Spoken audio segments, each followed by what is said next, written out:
1967.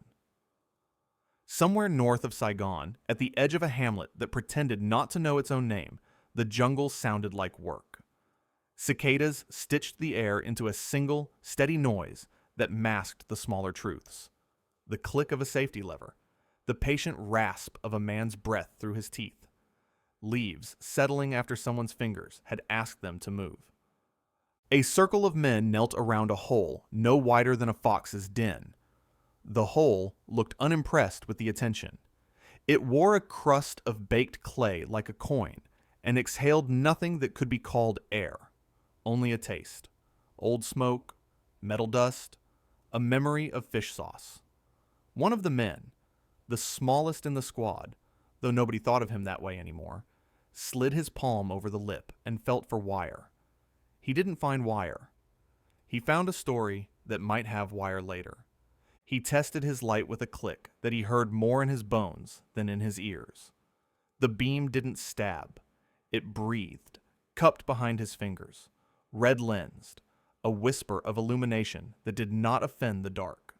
He checked the lanyard on his pistol, short, heavy, familiar, and bit the rubber mouthguard he swore he didn't need. The mouthguard always lied about that. "Copy 1, the RTO murmured, because radios preferred to be fed, even when they had nothing useful to say. The squad leader nodded once, a short punctuation that meant bring him home the same shape he went in. The man lay flat, ribs learning the earth's width, and slid into the mouth of the tunnel until the world agreed to become smaller. The jungle rose above him like a door he no longer owned. His boots kissed the lip and then disappeared, and with them went the last polite idea of distance. From here forward, the war would measure itself in inches and in the honesty of breath. They called such men tunnel rats. The name suggested vermin. The work required librarianship. Below the ground, information lived in silence. Where a corridor, dog-legged, left to dodge a collapse. Where the air cooled by a finger's width because a vent was cheating with the breeze. Where the smell of old kerosene argued with a thread of clove tobacco and won. The rat's job was to go where rumor ended and proof began. Above ground, a company fought with maps and arcs of fire and beautiful straight lines that a staff officer could love. Below ground, a single person negotiated a hallway barely wider than his shoulders, with rules that changed every arm's length. It was not cowardice to refuse the earth. It was mathematics. Even men who did not scare had lungs that did. He moved one forearm forward, then the other. The way a person imagines a snake learns to think. His chest kissed clay. His belt buckle tried to sign its name on the ceiling, and then forgot how. A root brushed his ear, and a spider twice his courage went the other way, offended. Flash once, he told himself, not because it helped, but because the mind preferred verbs to panic.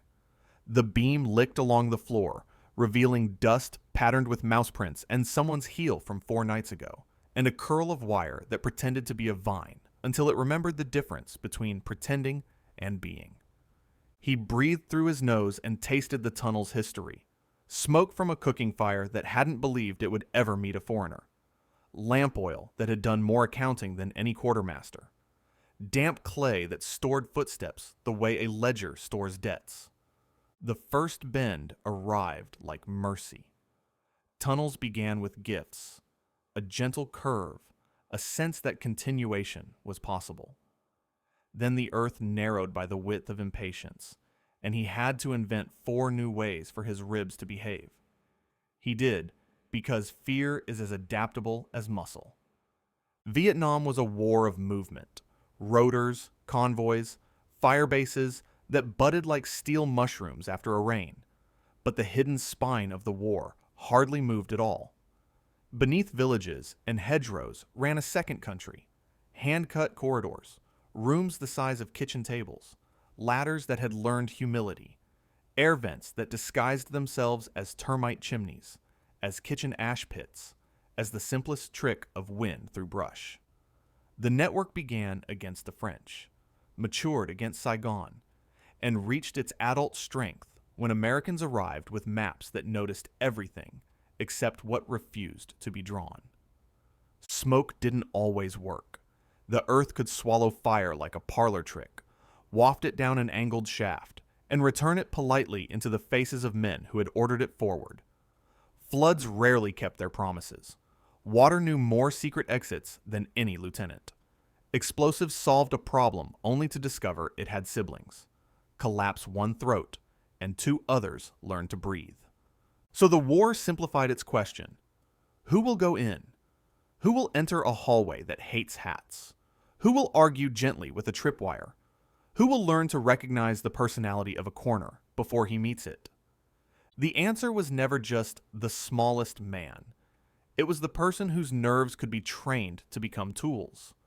The one who could put his heart on a leash and tell it to walk behind. The tunnel's engineers were misers with metal and millionaires with time. A grenade nested inside a tea tin, angled so that a curious hand would graduate into a cautionary tale.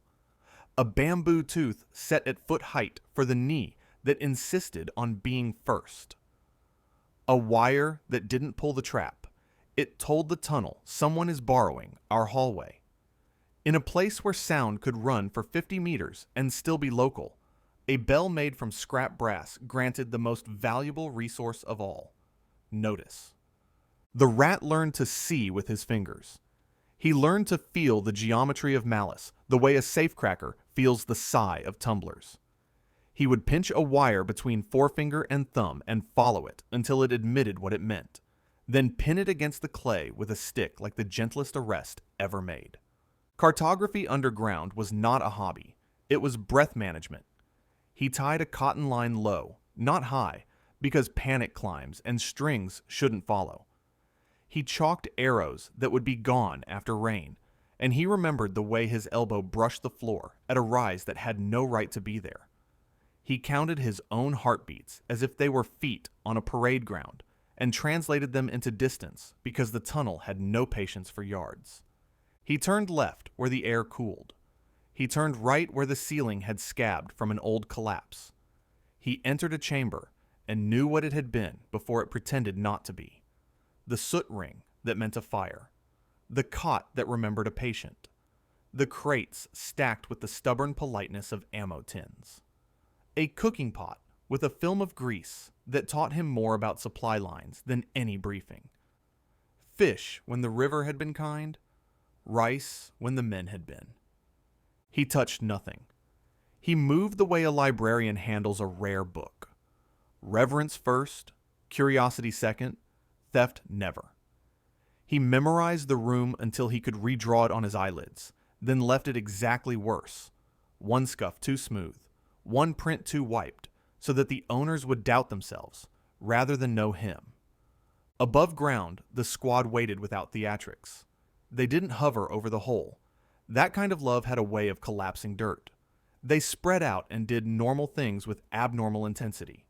Watched tree lines. Counted the same 30 seconds many times. Listened to a radio that produced more vowels than information. A new man might stare at the entrance like it owed him a confession. An older man would study the anthill 15 meters off because vents like to dress as neighbors. "Wait one," the RTO said for the third time, because a ritual that wastes time is also a ritual that keeps it from cracking.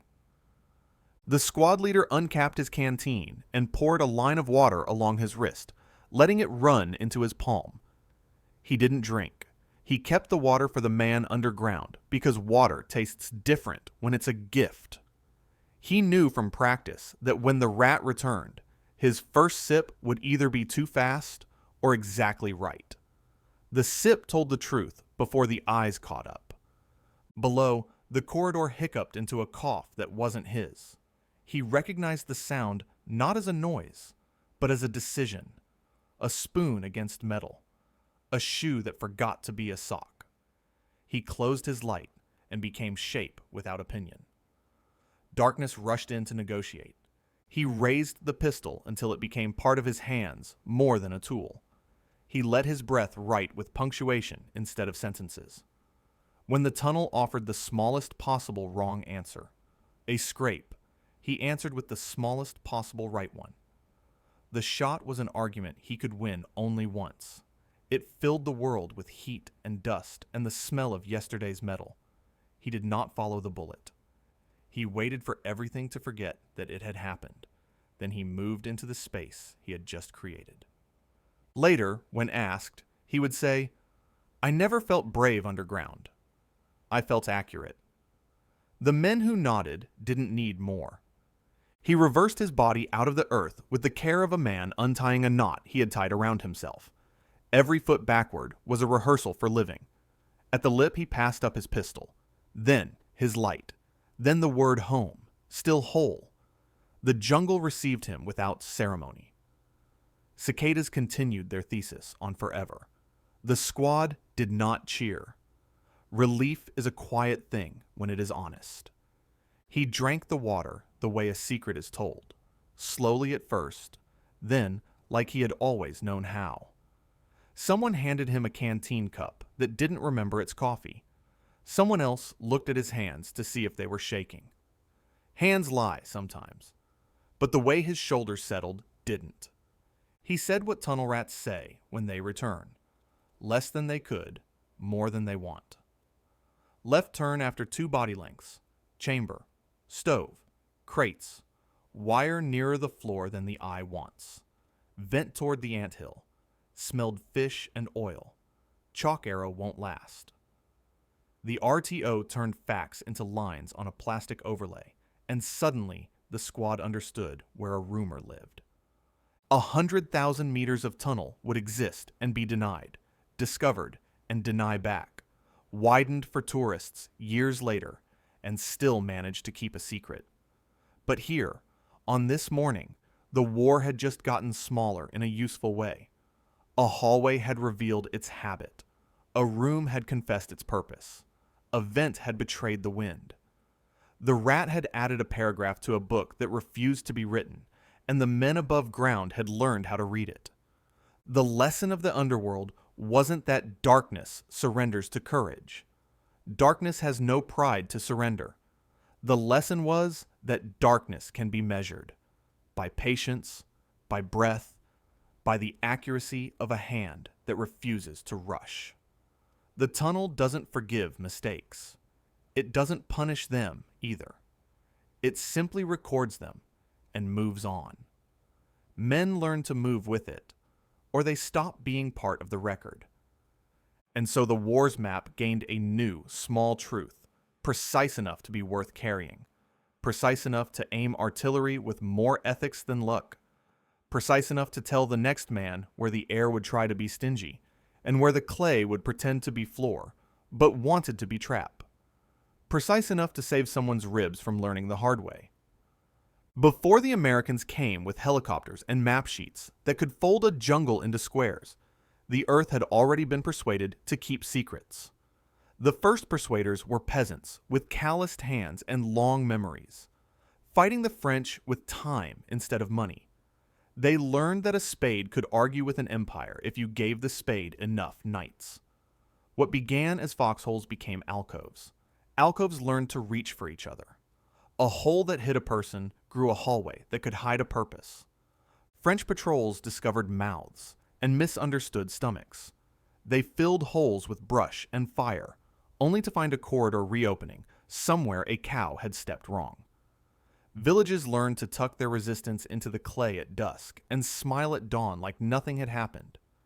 Children carried water to fields and counted steps between tree and termite mound, not because anyone told them to, but because the earth was a ledger and someone had to keep the numbers honest.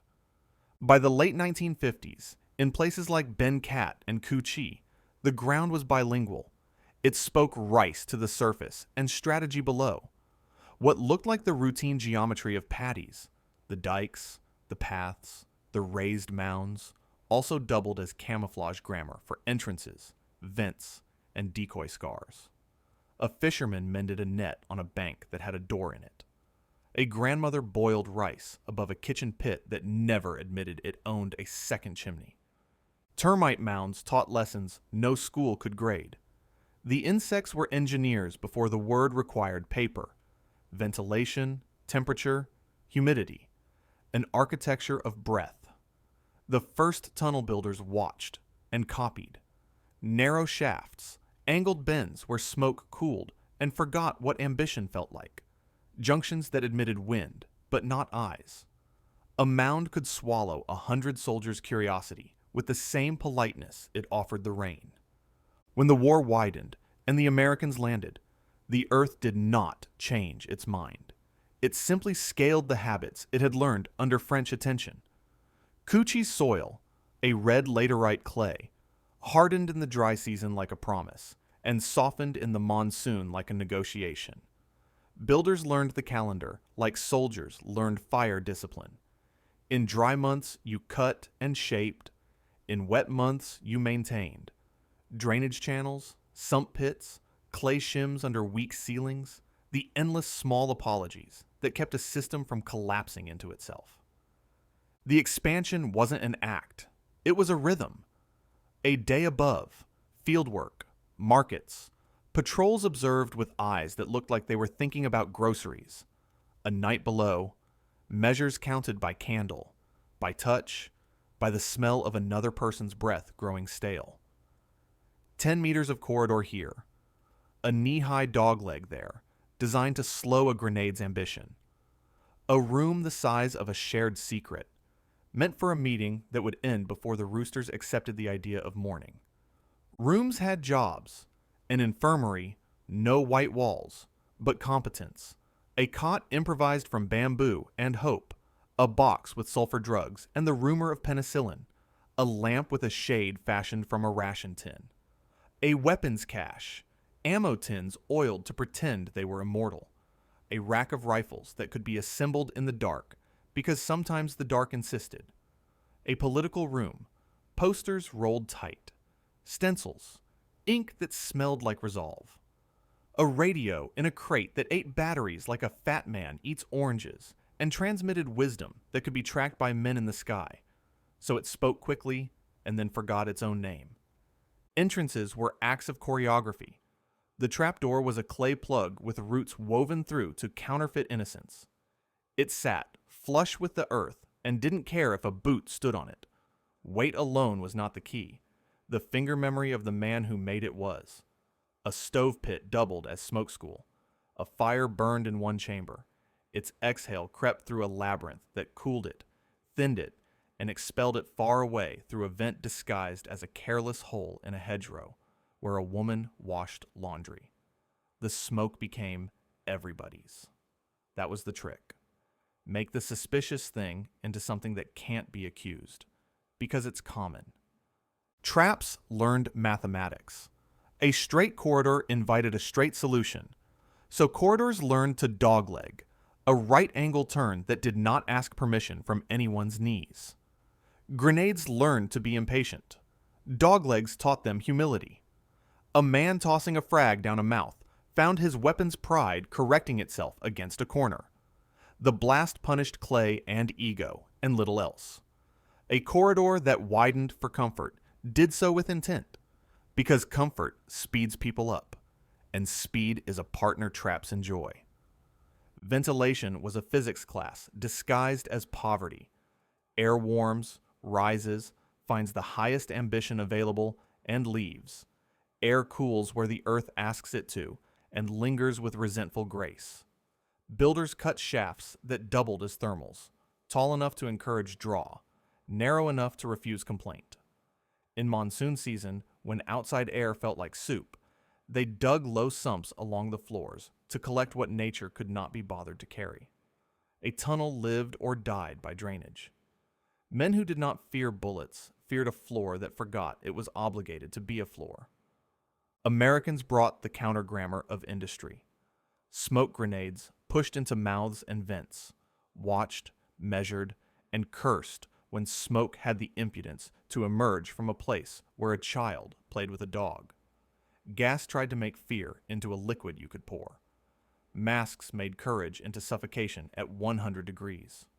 Water promised certainty until water remembered gravity's long list of friends.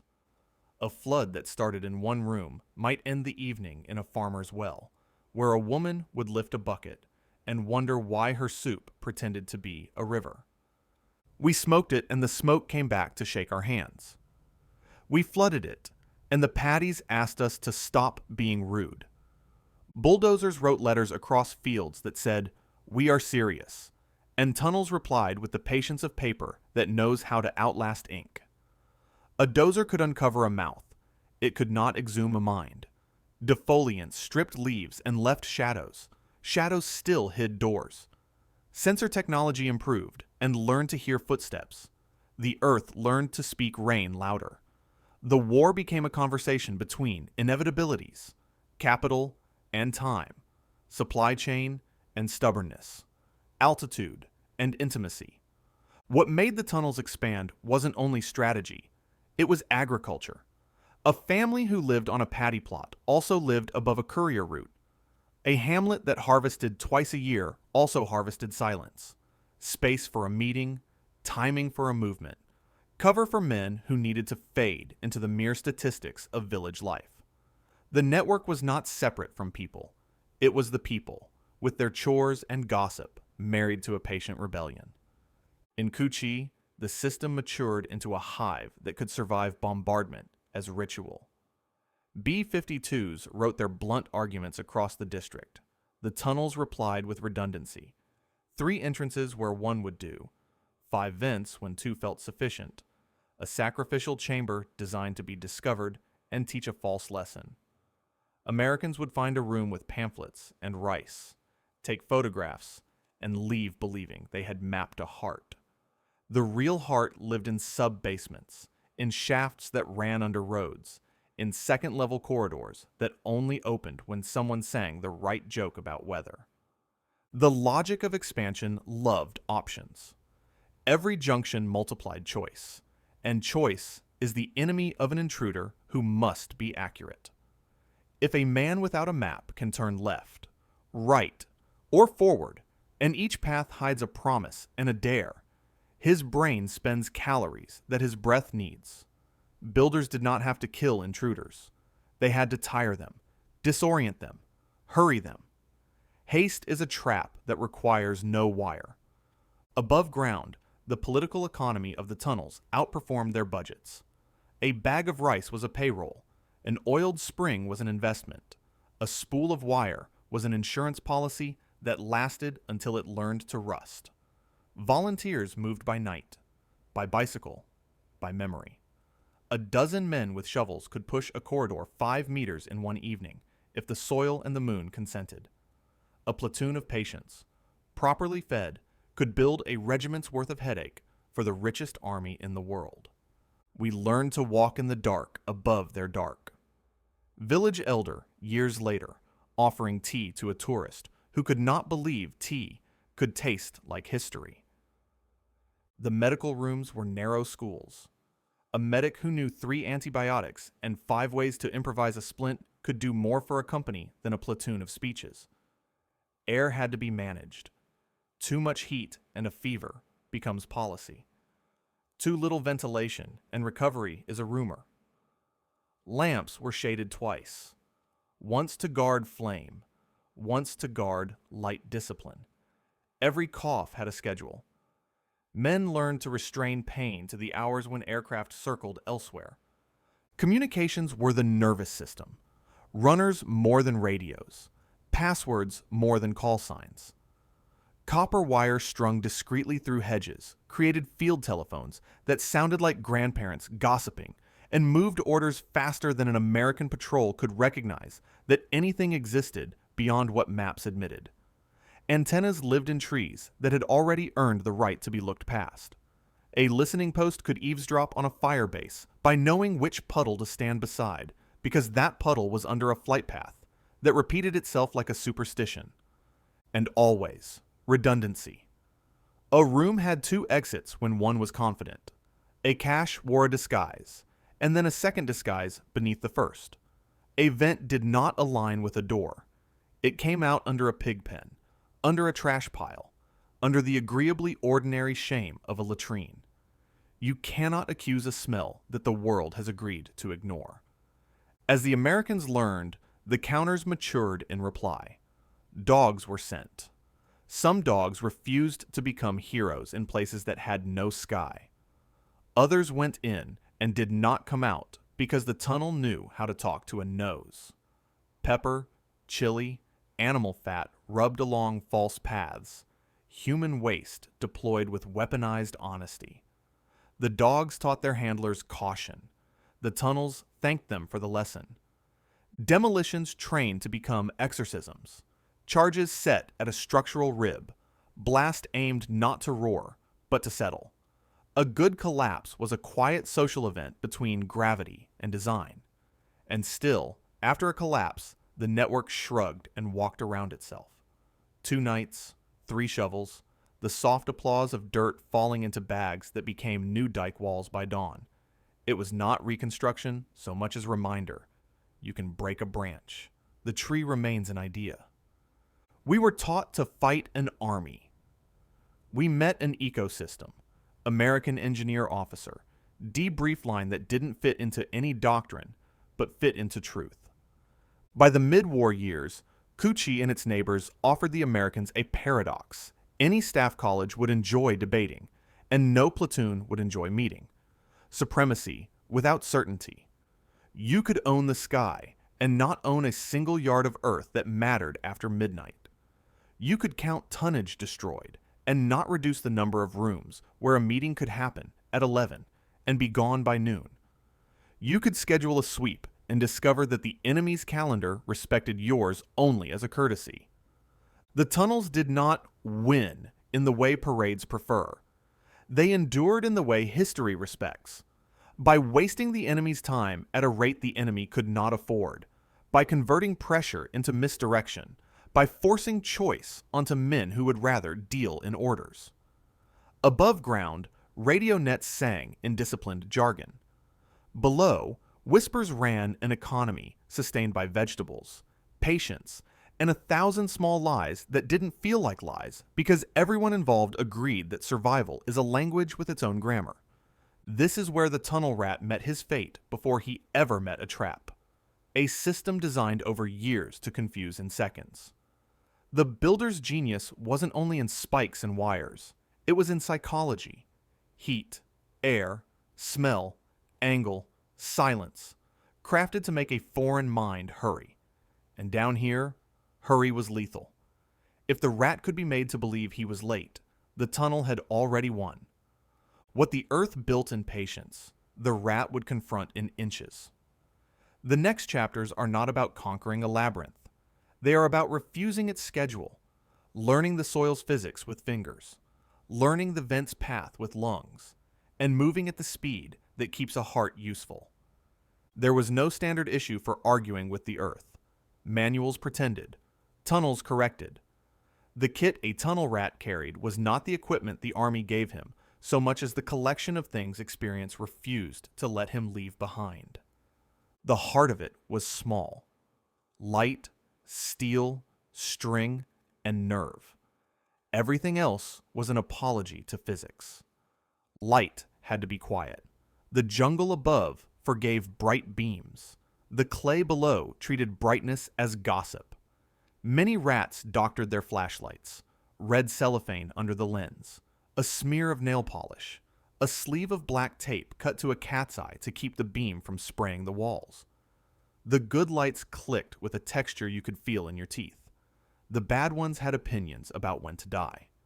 A man cupped the lamp in his palm so that the glow leaked between fingers like a rumor. He flashed once, not to see, but to teach his pupils the lesson of what the dark wanted to hide. He flashed again only when time had cooled back to useful. If the tunnel learns where your light lives, it lives there too. Margin note. Name sanded off by sweat. Some carried squeeze lights scavenged from pilots' survival kits. Some swore by the stubby government angle head with a red filter. Others shaved the profile down, removing anything that could snag on a wall that liked to own souvenirs. The sidearm was argument and punctuation. The .38 special, short, simple, less likely to blind the shooter with blowback, had many friends underground. The 1911.45 had more authority, but repaid loyalty with noise that tried to set up house in the skull. Whichever pistol a man chose, he tethered it with a lanyard because everything you drop in a tunnel belongs to the tunnel. Holsters lost their flaps. Open-top rigs lived where the hand lived. A few men cut barrels down to keep corners from stealing inches. Earplugs rode between finger and palm, ready to become peace offerings to eardrums when a trigger decided to make the world smaller in a hurry. You don't aim underground. You place later interview, eyes steady. Knives weren't for heroics. They were for introductions, to roots that didn't get the memo, to wire that forgot what it was for, to cloth that learned to be rag and tourniquet. Edges were tuned for control, not drama. Many dulled the spine so it wouldn't bite the ceiling when the hand got ambitious. The tip spoke quietly to bamboo. The belly did administrative work on string and tape. But the finest tools were the hands themselves. Finger pads that learned surface grammar. Knuckles that learned distance in a language without numbers. Men roughed their fingertips on purpose to read better. Palm prints became maps. A tunnel is a good liar. Chalk arrows helped, until sweat or rain or time turned every mark into a polite suggestion. So rats tied cotton line low, ankle height, because panic rises and string shouldn't follow. The line carried truth you could hold. Some men dabbed the cotton with a drop of vanilla or kerosene, scents that argued with clay in a way a lost brain could recognize on the way out. Knots held memory, a single overhand at the first junction, a double at the second, a figure 8 when the air turned hot from a stove room, a square knot when the floor began to lie about being flat. A man could learn to leave himself letters in a language only his hands read. Sight did not rule below. Hearing outranked rank. A small rattle from a tin and nail 15 meters on could declare more than any visual. Earplugs came in when the pistol's grammar overwhelmed sense. Out again when the world needed eavesdropping. The nose kept the schedule. Fish sauce drift meant a cook fire farther in. Old oil meant a weapons cache. Antiseptic meant an infirmary where men whispered instead of slept. Skin knew pressure. Ceilings that lowered by a thumb's width without permission. Drafts that suggested a vent. A sweat drop that cooled too quickly because night air cheated through a pinhole. The tunnel talks most when it thinks you're being quiet. Pocket line, smudged. Uniforms above were meant to carry a man. Below, they were meant to not catch him. Belts came off, bootlaces loosened to the third eyelet, sleeves rolled to reduce snag. Dog tags wrapped in tape so they wouldn't volunteer the wrong ringtone. Some rats stripped to undershirt and trousers, surrendering pockets for the right to fit. Heat negotiated on its own terms. A gas mask could make bravery into drowning. Men learned the economy of breath. 3 counts in, 3 counts wait, 3 counts out. The counting gave the brain a leash, and the lungs a chore that wasn't panic. Hydration happened before the hole, not after. Salt tabs if the day intended to argue. Above, buddies guarded canteens from the vice of thirst, small sips on return, because a gut can forget the rules and punish relief. Rituals kept chaos domesticated. Each man wrote his own liturgy. Check sequence. Light lives here, pistol there, knife here, string tied low, chalk on left, earplugs ready. Verbal contract. A quiet sentence. Same each time. In and back. Not superstition. Scope control. Touchstone. Some rubbed a coin. Others tapped the butt of the pistol twice. One carried a scrap of a letter folded so many times it felt like metal. The squad mirrored the ritual. Perimeter refreshed. Eyes out. Someone counting slow in his head to keep time from growing teeth. RTO on a short leash with the squad leader's eyes. A do not disturb bubble drawn in the dirt around the entrance, because attention collapses holes. We were not brave men. We were men with good habits, anonymous, after. The tunnel offered only 4 ways to move, and each had a price. Low crawl, belly and elbows. Slow, stable, quiet. Best when the ceiling did not want opinions. Side shuffle, on one hip, one shoulder forward, pistol braced. Good around corners, presence less target. Knee creep, when floor allowed and distance asked for mercy. Risk, knee telegraphs position, traps like knees. Squat walk, in a chamber or widened run.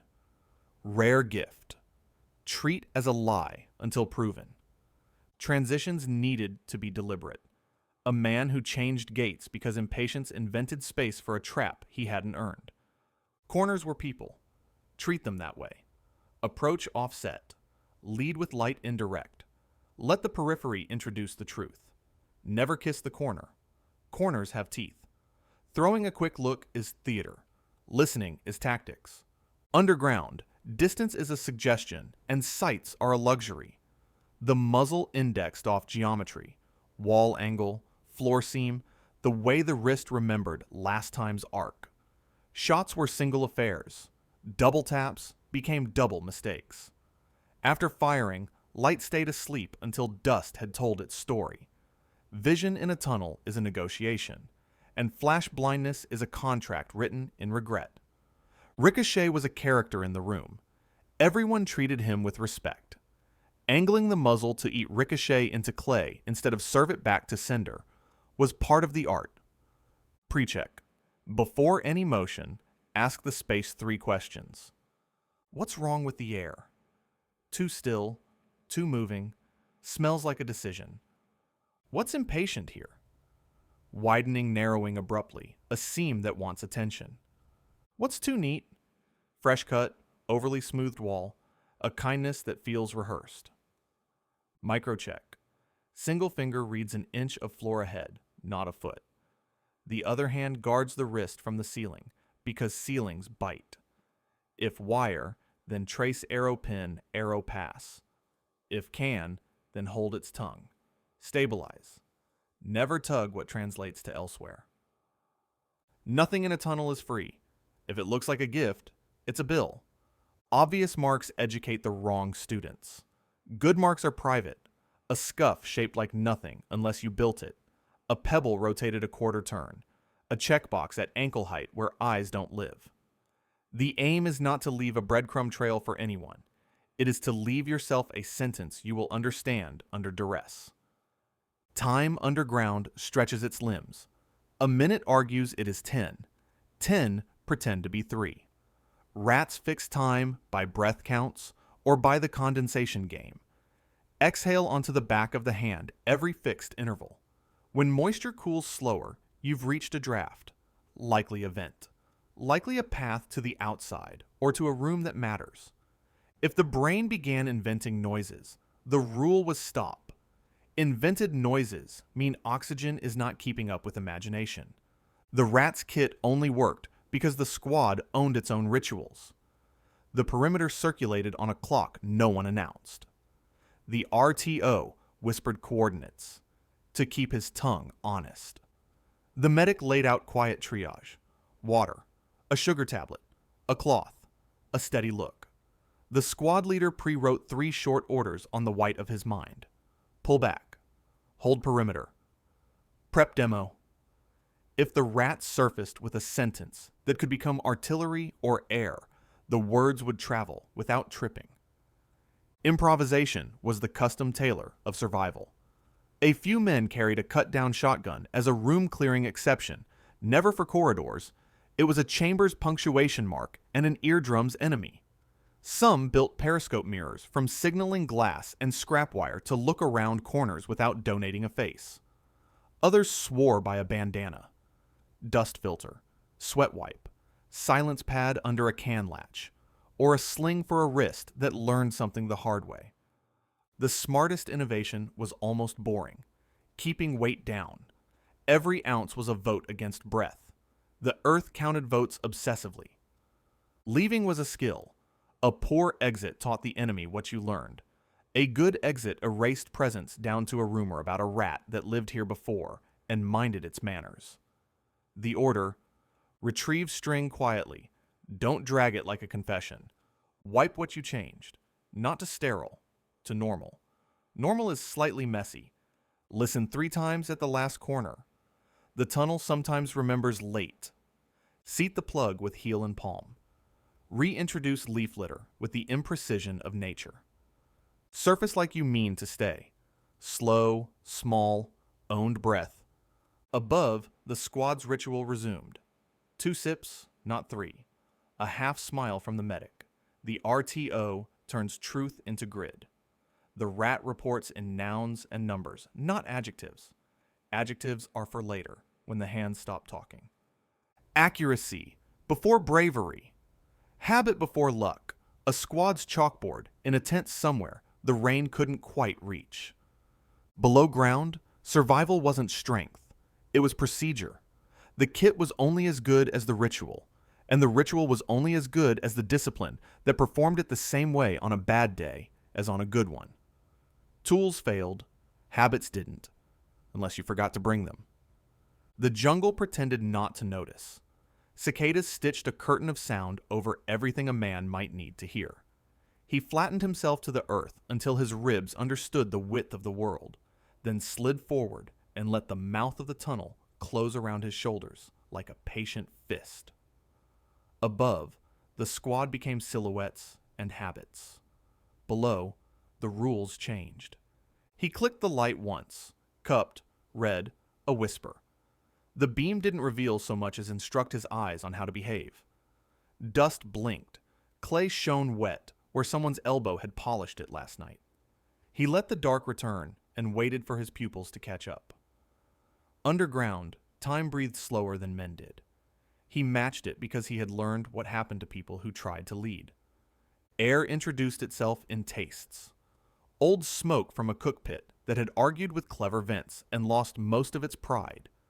A thin line of fish sauce that mistook itself for a rumor. A metal tang where wire had been patient. He inhaled like a librarian turns a page. If the air cooled against his top lip, a vent was confessing somewhere ahead.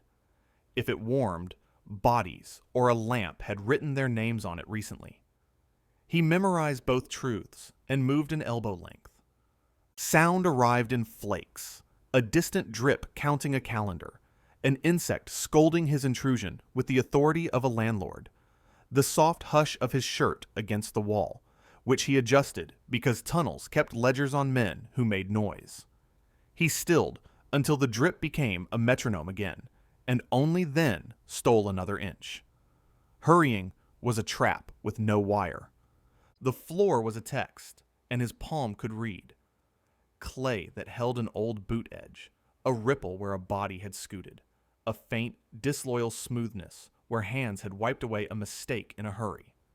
His fingers found a hair of fishing line that pretended to be a root. He followed it with 2 slow pinches until it admitted what it was attached to. A tin can that served as a bell, ready to tell someone farther in that the hallway had just borrowed a foreigner. He pinned the line with a stick, let the tunnel forget him, and slid past with the respect owed to an adversary that still might have more to say.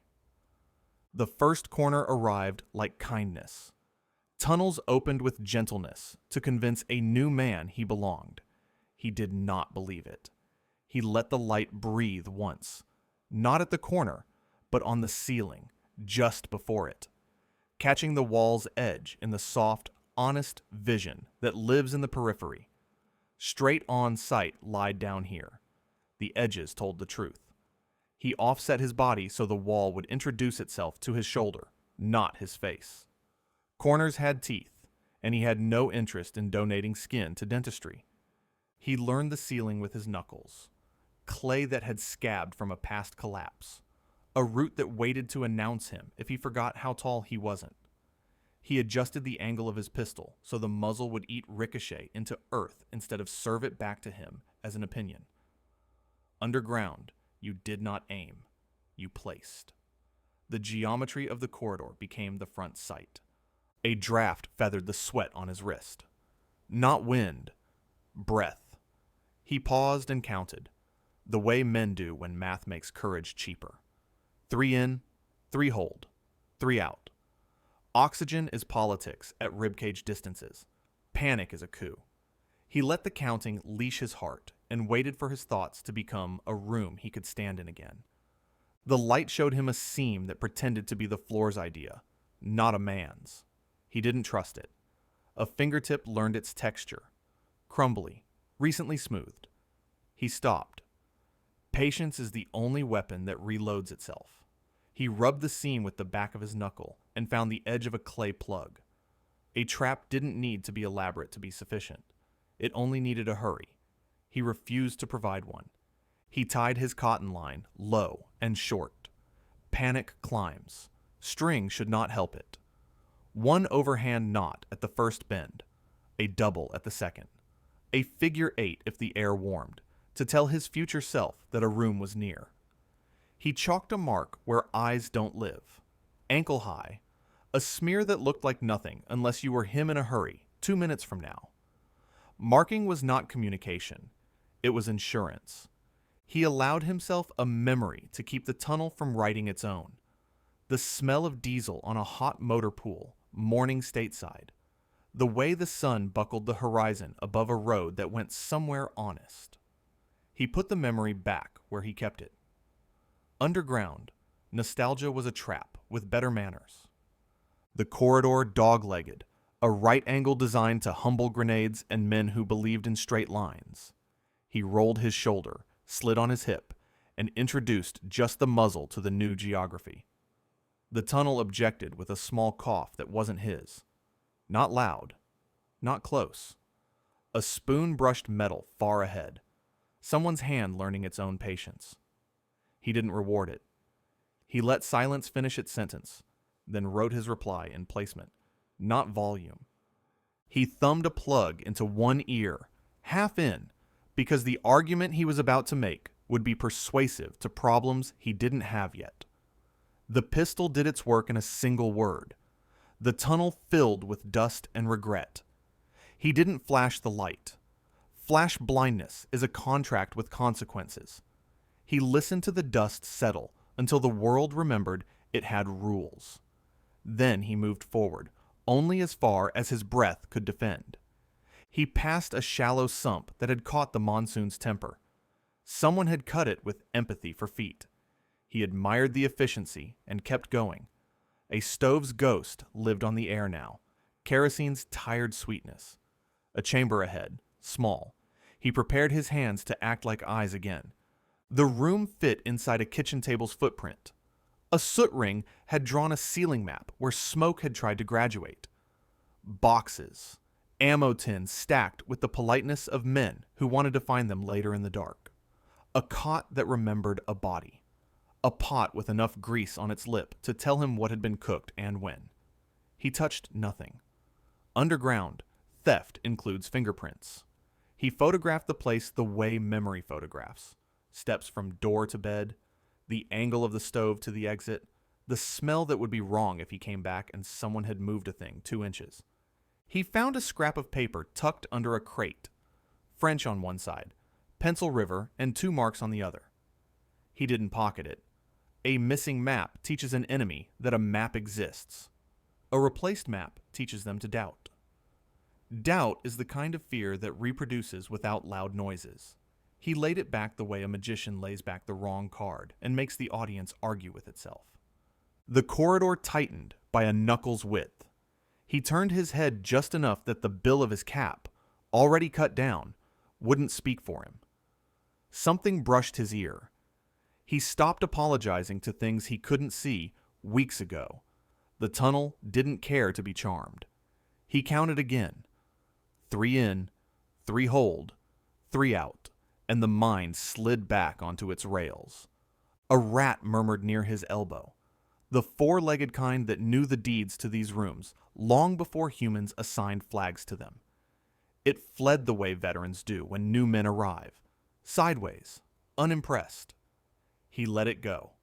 Creatures in tunnels were more honest than people about exits. Sound came again, but different. Not a spoon. Cloth somewhere ahead, breathing through guilt. He became geometry, just a curve of shoulder and the idea of a hand. His light stayed sleeping. He waited for the other person to decide what kind of problem they wanted to be. The tunnel carried the decision toward him, the way a creek carries a rumor. He stepped out of the rumor's path and placed one round where air had just remembered it was moving. The room choked, then consented to calm. He waited longer than comfortable, because men who win in tunnels usually wait past the moment when men who die decide to move. He advanced a yard and met the wall with his knuckles, low. A tiny bell hung from wire, a spent casing, and a nail, poor and brilliant. He pinned the wire with a stick, eased the bell's pride, and moved by with the apology owed to elegant engineering. He wished its maker long life and bad luck. Draft on his cheek now, colder, vent close. He exhaled onto the back of his hand and timed how quickly the moisture cooled. Faster than before. He angled that way. The brain writes better sentences when it believes the paragraph ends in air. He considered exit. Not yet. Exits fail when they're early and when they're late. He let himself think like the man who cut this corridor. Where would I put a second room? Not near the first. Men are lazy, but not stupid. He searched for the imprint of knees in clay, where someone had waited often enough to change the floor. Found it, a prayer-shaped dent, and smiled because the earth had remembered. A new chamber admitted itself, more purposeful. No cot. A box of bandages that had learned to be reused. A tin of powder that wished it were more. The faint, clean ghost of antiseptic. Precious. He let humility keep his hands off of everything. He let accuracy keep his eyes open for everything else. A mark on the wall where a rifle had leaned. A scuff by the exit where someone larger than him had struggled. A few grains of rice in a corner that said the supply line was healthy enough to spill. He backed out on purpose, not from fear, but from arithmetic. Information has weight. He carried enough to justify the rest of his lungs for today. The line came in, quiet. The chalk mark received a casual toe. The clay plug seated with heel and palm until it remembered it had never been moved. Leaves returned with the imprecision that convinces. Before he climbed, he listened. Tunnels sometimes remember late.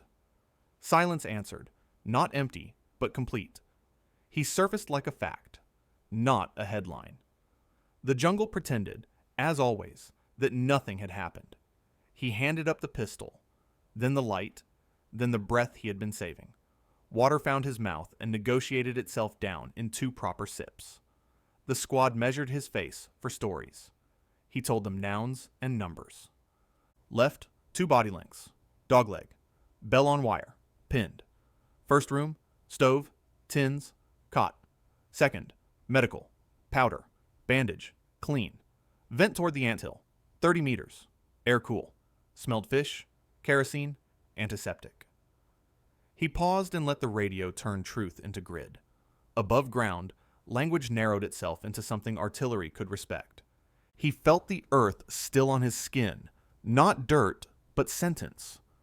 Underground, the first crawl never ended. It simply paused at the surface until someone opened the book again. He flexed his hands once, as if shaking off letters. Then he looked at the hole, the way you look at a door you know you'll have to use again. The jungle provided its indifferent applause. He nodded back, because courtesy has kept more men alive than bravery ever did. They built traps like sentences, short, precise, and unforgiving. The tunnel did not need extravagance. It needed the kind of logic that punished hurry and rewarded patience. Above ground, traps were theater. Pits and spikes and swinging weights meant to terrify and maim. Below, the craft turned intimate. In a pipe the width of a ribcage, fear didn't have far to travel. a mistake could cross a man in the time it took him to inhale wrong. He learned to assume every kindness was staged, a floor that smoothed out after rough patches, a sudden comfort of headroom that invited a man to lift his chin, a stretch of straight corridor that made speed seem like intelligence. The design principle was simple. Let the intruder supply the missing component. Haste, and the trap becomes a foregone conclusion. Tripwire was the alphabet, fishing line thin as a lie, or twisted copper that remembered its shape. It crossed low, where the eye didn't live, and at an angle that made the fingers guess wrong. The wire rarely armed the kill itself. It rang the house. A tin can, a spent casing, a nail, poor parts made rich by geometry, a brush against the line, and somewhere deeper, a hand picked up a weapon. The can didn't sound like an alarm to an American's ear. It sounded like a small clink in a long hallway. To the person who hung it, it sounded like permission. Grenade in tin was the next lesson. The device sat just proud of the floor, half hidden by a ridge, angled so that a curious wrist would straighten it and complete the pull. Sometimes the safety spoon was restrained by a weak elastic or a rotten strip of cloth, not to stop detonation, but to add a half-second of story. Time enough to move the blast into a man's face instead of his feet. He taught his fingers to be polite in the dark. Touch was interrogation and apology in the same motion. Trace, confirm, pin, pass. The stick he carried wasn't a cane. It was a courtroom gavel. He used it to settle arguments between wire and will. Pressure was democratized. A small plank cut from a crate became a pressure plate with hinge and pride. The trigger lived under dust that looked like it had always been there. Weight, knee, palm, misplaced courage, completed the circuit and paid the toll. He learned to distribute himself across the floor in fractions of a person. Elbow and hip, never knee and hand together. He made himself into math that the trap could not solve. Ceilings bit back. A bamboo spike set at forehead height in a crawl space didn't need to be sharp to be persuasive. It needed to be where a man's attention wasn't. The ceiling's blemishes were a language, scabs from collapses, roots that refused to be edited, slick patches where hands had worn the clay to a memory. He let his knuckles lead, not his skull. A soft rap with the back of the hand discovered the will of the roof before the roof discovered his. The dogleg was a professor. Corridors turned 90 degrees, not just to confuse, but to humble grenades and men who believed in straight lines. A frag thrown down a mouth lost its courage at the corner and punished nothing but dirt and hope. The dogleg also stole sightlines. It forced the intruder to present either muzzle or face first. He chose muzzle, offset, periphery, doing the looking, not the hungry center of his eyes. Straight-on vision lied. The edges told the truth. Some traps were moral puzzles disguised as hardware. A gift room with a conspicuous cache, pamphlets, rice, a broken rifle, sat just inside a branch that felt like a reward for persistence. The true outcome lived beyond a second entrance, where the floor learned to pretend it was loyal. If a man took the bait, he left fingerprints on a narrative someone else wrote. He learned to inventory, without touching. Memory stole better than hands did, and left no testimony behind. There were traps that waited days. A slow fuse braided out of cigarette paper and oil, set to meet a match with the patience of a saint. Triggered in passing, the fuse took its time, strolled under a floor seam, and introduced a spark to a pocket of fuel near an exit, punishing the next patrol, or the same one on the way out when victory made them generous with attention. He refused to believe in endings underground. Every exit was an ambush whose author might be himself 10 minutes earlier. Sound traps did not try to kill. They partnered with people who would. A rattle made from seed pods hung from a vent where a shoulder would brush without knowing. A string of bottle caps under dust told a story down a separate branch. 2 rooms away. He trained his ears to separate the tunnel's gossip from its announcements. Drip, insect, breath, background. A single note of metal that didn't belong. Foreground. He let silence become the radio net he trusted most. Then there were the ornaments of cruelty that lived mostly above ground, but sent their thinking below. Pungy logic, guide the body into the thing it already fears, translated into spaces where there wasn't room to fall. A spike set at wrist height punished the instinct to catch oneself. A section of floor subtly crowned in the middle rolled a palm off balance and into a wire that waited a handspan away. He slowed enough to break the choreography. He asked every foot of floor what dance it wanted, then refused to dance. He met a false floor once, 2, then 3 times in a single system. Clay skimmed over a void just deep enough to trap a shin and provoke panic. The punishment wasn't the fall, it was the noise. He learned the weight of silence and paid with small coins. He tapped the floor with the back of his nail and listened for honesty. Clay answered with a dull, close sound when it meant what it claimed. A lie sounded like a room with its mouth closed. Some traps used virtue as bait. A wounded man's moan just audible from a branch that shouldn't have mattered. A blood smear that asked for sympathy. He swallowed the part of himself that wanted to honor fellow flesh and let procedure take command. The tunnel had no respect for chivalry. It respected only accuracy. He made a note, marked the branch, and came back with a plan and friends, if he came back at all. Not all traps were mechanical. Heat itself could be weaponized. A run angled to collect sweat and doubt, leading into a chamber that held air like grudges. Stay too long, and oxygen became currency that the room refused to exchange. Lamp smoke built up where the physics had been miscalculated on purpose.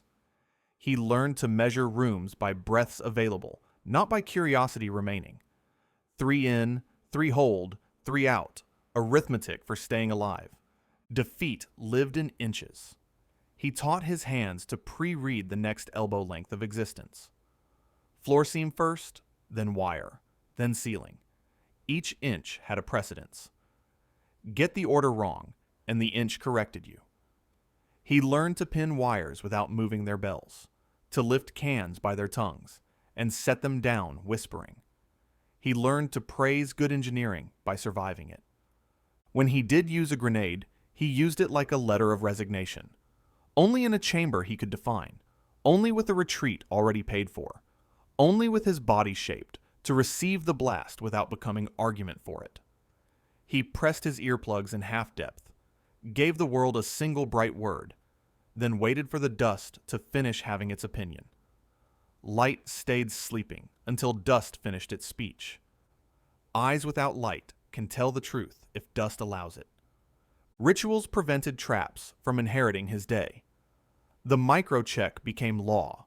Before movement, ask the space 3 questions. What is the air doing that it shouldn't? What is too neat? What is impatient? The answers came as sensations more than sentences.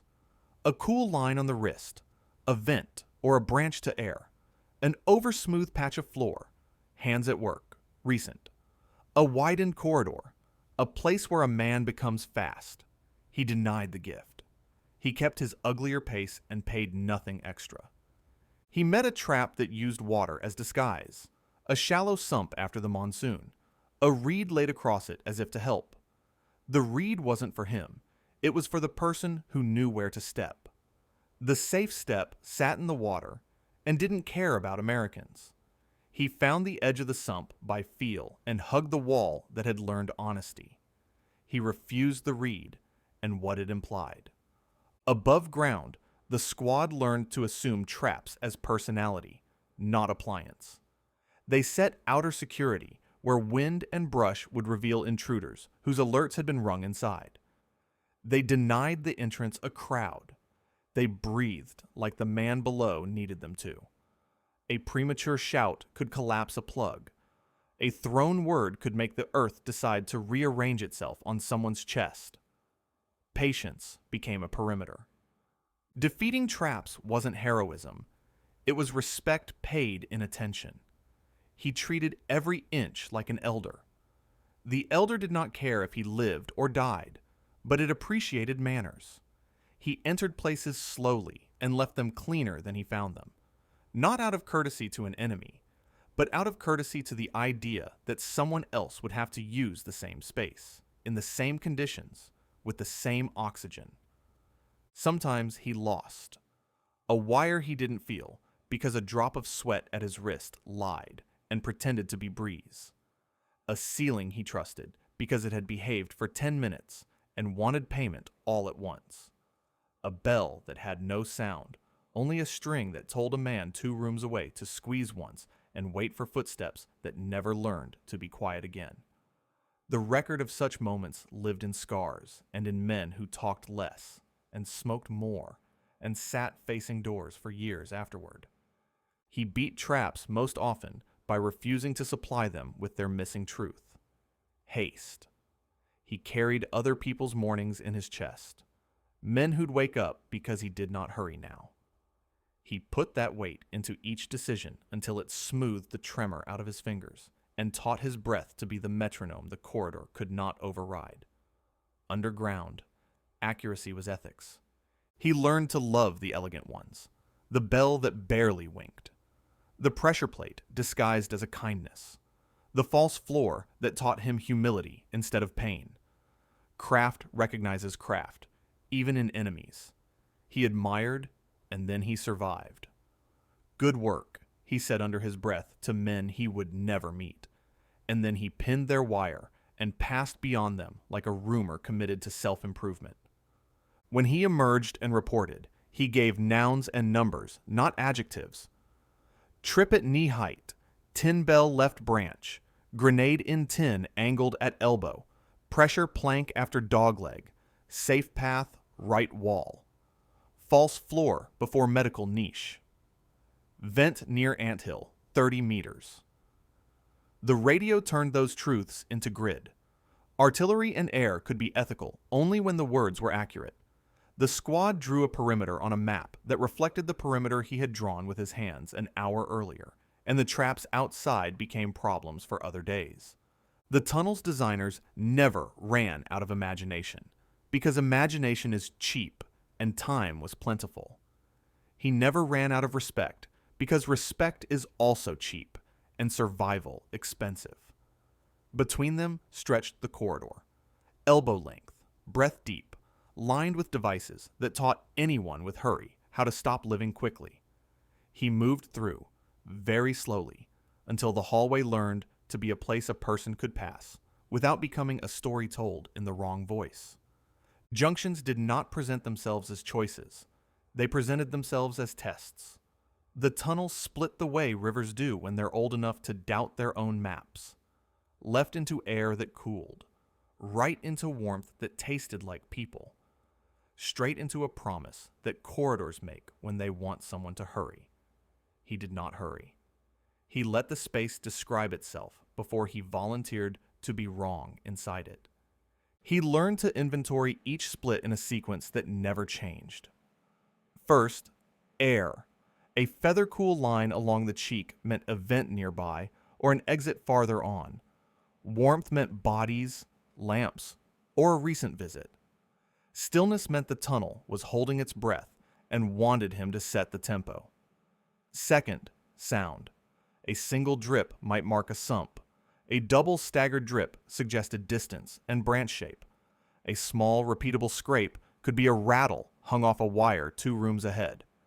The absence of insects could mean lamp smoke recently bullied them quiet. Third, smell. Fish sauce remembered a cook. Old oil remembered a weapon kept clean. Antiseptic confessed a clinic. The faint bitter of battery acid meant a radio had been important nearby not long ago. Only after air, sound, and smell did he allow sight. A slow cupped breath of light across floor seams and ceiling scabs, never into the throat of a corridor that would learn his eyes and argue back. He tied his string low and spoke to his future self in knots. 1 knot when he took the left, 2 when he went right, A figure 8, when he chose warmth over wind because warmth meant intelligence worth oxygen. He chalked where ankles read, not where eyes lived. Small marks that could pass for accidental smears to anyone who hadn't met his habits before. The tunnel saw through theater. It respected procedure. Left branches politely lied more often than right ones. He didn't let patterns graduate into rules. A builder who worked by moon and rumor had no reason to honor Western preference. So, he taught his brain to distrust convenience. The junction's geometry mattered more than its direction. A branch that diverged at a shallow angle tended to want the same destination as the parent. A branch that left at 90 degrees usually pursued purpose. An air path, a meeting room, a cache, somewhere the main run could pretend not to know existed. He walked maps without paper. Steps did the measuring when lungs allowed.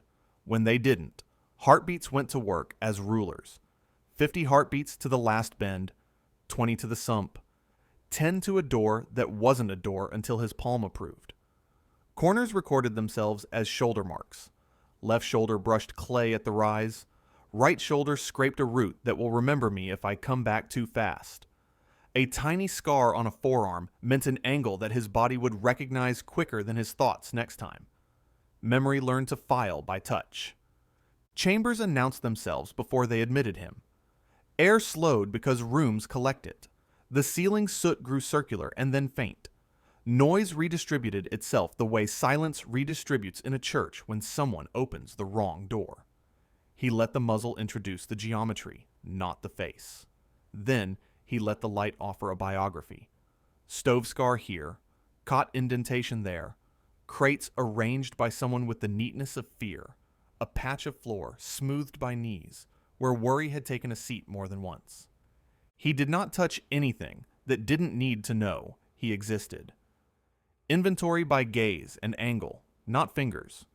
3 crates, Soviet stencil faded, lids tarred, a clay stove with soot drawn thin and even, someone careful about smoke discipline. A ledger with the corner turned down, meaning routine. A bowl near the cot with rice dried to glass, meaning haste or interruption. A weapon leaned in the wrong place, left a shadow on the wall. He read the shadow, not the weapon. People forget shadows are honest, even when objects try to lie. Rooms carried signatures. A weapons cache smelled like oiled metal and old canvas. It kept the floor cleaner because lost grit is lost function. A medical niche smelled like hope that had learned to be tired. The basin kept to the side, where a right hand could reach without thinking. Bandage rolls were not dusty unless supply was failing. A political room had ink and stencils, a radio when there was luck, and a poster rolled tight with 2 elastic bands, one brittle and one new. A sleep room had a little mess that only sleep makes. Hair caught on a splinter, a heel print on the wall where a man pushed himself up too fast, the faint salt of sweat that dared the nose to notice. A command corner didn't show rank. It showed authority and placement. Maps where a lamp can find them quickly, but never glow on them directly. A stool too new for the rest of the furniture, because decision-making gets what it wants, even when wood is rationed. Not every room was honest about being a room. Some were pendulums, sized and shaped to invite rest, then quietly aligned to feed air and noise into a second chamber where fewer men could control more outcome. He learned to angle himself so his breath belonged to him, and not to whoever had cut this place with strategy in mind. He let the wall hold the weight his knee wanted to give the floor. The room would not earn his trust until it learned to deserve it. He sometimes found ghosts, places where things had once been. 4 clean nail holes in a row at shoulder height meant a rack for rifles now moved. A rectangular shadow lighter than its neighbors meant a box that sat long enough for clay to tan around it.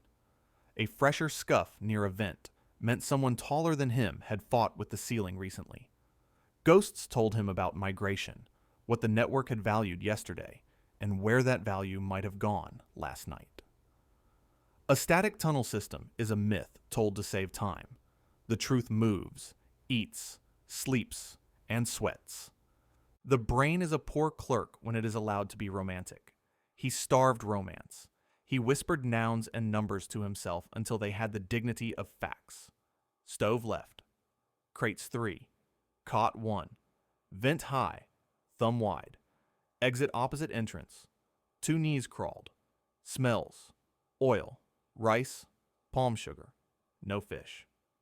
He didn't know why the sugar mattered yet, but he knew better than to argue with his nose. Details accrue value later, at the map board. When the pattern breaks, cover the way birds do when you say the wrong word near a hedge. He built his map in layers that would mate with the overlays above ground. Layer 1, corridors and junctions as bones. Layer 2, rooms as organs. Layer 3, vents as lungs. Directions, widths, temperatures, honesty, lies. Layer 4, circulation, traffic imprints, knee dents, scrap paths where baskets had been drug, smudges on walls at the height of a man carrying 2 cans on a yoke. Layer 5, time, fresh soot versus old, wet floors versus seasoned, warmth that shouldn't still be here, a candle stub too tall for a site that hasn't been visited in a week. He respected the false junction, a fork cut short to waste foreign decisions.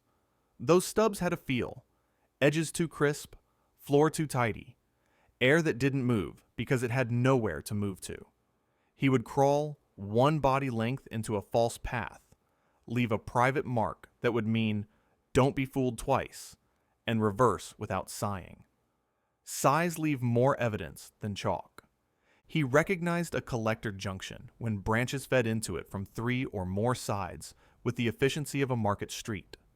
Those were the places where men waited for one another to pass without being seen. Where information changed hands silently. Where a rattle could be hung to count foreigners, the way a turnstile counts tickets. He listened longer there, because collectors answer questions a corridor can only pretend to. He learned to regard angles as dialects. Acute angles whispered stealth. 90 degrees taught rifles to be careful. Obtuse made room for supplies to swing wide. The cut of a corner announced intent, like a shoulder announces mood. Builders had personalities. The earth kept their signatures long after they were elsewhere. He met the same handwork in a different hamlet weeks later and knew he had re-entered a craftsman's neighborhood. The clay remembered him and begrudged him less for not being new. When he got lost, he did not announce it to himself. Lost is a word the tunnel likes because it grows panic quickly. Instead, he practiced reduction. Return to last honest knowledge. String, knot, scuff. Then rebuild the world 1 elbow at a time. If string failed, he used breath. If breath failed, he used the way sound rebounds off wall spacing. Closer walls made quicker echoes. Wider made softer. He clapped once with 2 fingers, low, where sound wouldn't travel like a flare. He listened to the tunnel tell him its width and mood. Junctions taught him humility about certainty. The enemy could carve a new branch in a night and let last week's map betray today's courage. So he drew maps that were correct for now, not maps that pretended to be forever. He brought them up and turned them into overlays with a pencil that understood the difference between fact and tradition. Verified, he'd say, and circle a room. Assumed, and use a dotted line. Lied about, and draw a small quiet cross next to a vent that fed smoke to an innocent patch of weeds. He loved redundancy, not because it was comforting, but because it granted escape. 2 exits for a room, 3 for a system, a back run that pretended to be a bad idea and therefore worked. He noted every redundancy like it was a religion. When a builder had been lazy and left a single way out, he respected that room less and feared it more. Sometimes a chamber had been cleaned recently, not just with hands, but with intention. Floors smeared the wrong direction, as if somebody had wanted to erase traffic. Walls buffed smooth where no one's shoulder should have reason to rub. ash carefully removed to a degree that said, shame, not sanitation. He tasted the lie. He left it as he found it, because proof served better than performance. He would say later, they cleaned for us, and the map board would nod like a man who already knew, but needed someone with clay in his hair to confirm it. He developed a habit of quiet staging. Before a chamber, he would pause 3 elbow lengths back, pull the smallest cold from his canteen cap across his tongue, and reset his breath. Chambers love men who arrive winded. Winded men love mistakes. He refused to give rooms their favorite dinner guest.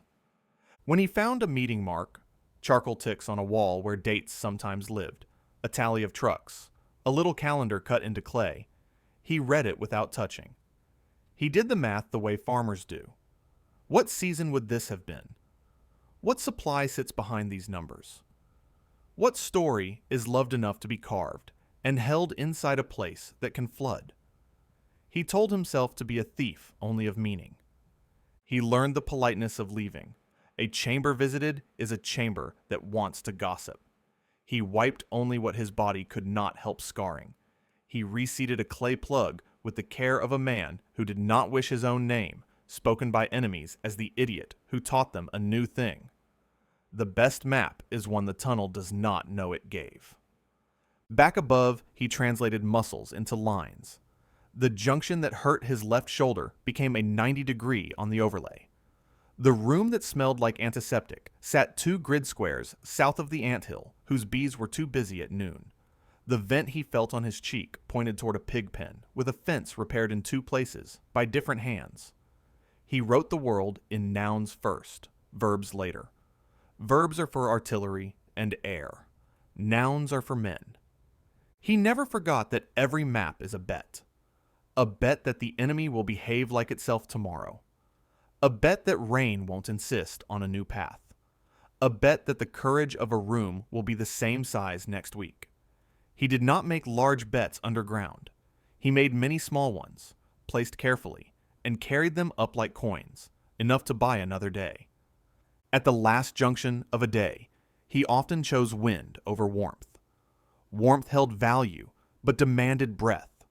Wind gave back time and the possibility of a surface reached with better numbers than when he started. He left corridors the way he entered them, with manners, with quiet, and with the strict economy of a man who knows that the tunnel keeps books on everyone who borrows its space. He surfaced carrying distances in his shoulders and room shapes in the small of his back. He said, Collector Junction near the mango stand. 3 feeds. Weapons room past a dog leg. Oil strong. Tins tarred. Medical niche south branch. Antiseptic. Basin. Clean cloth. Vent high toward the anthill. Cool. Steady. False spur right. 1 body length only. Tidy and still. The radio turned those sentences into lines that other men could trust with their lives, and the map grew a spine that matched what the earth had built in secret. Junctions and chambers were not obstacles. They were sentences in a language spoken by people who needed the dark to do their work. He did not argue with the grammar. He learned it, slowly, until his hands could conjugate a corridor and his lungs could punctuate a room. Then he left the paragraph alone, having taken only its meaning, and went looking for the next line the earth was willing to share. Life underground pretended to be ordinary. That was its first defense. Rooms the size of kitchen tables learned to act like kitchens. Closets became infirmaries. A niche with a lamp and a ledger called itself an office until the lamp coughed and remembered it was kerosene in a hole. The war above shouted in calibers. The war below spoke in chores. He could tell a hospital before he saw it. Antiseptic floated where fish sauce usually ruled. Voices, if any, were edited to the shape of breath. Short, useful, no syllable wasted. A basin lived against a wall at right-hand height because right hands make decisions faster. Bandages sat, rolled in tins, that once sold biscuits to someone whose children had moved away. The cloth was boiled so often it forgot its former color.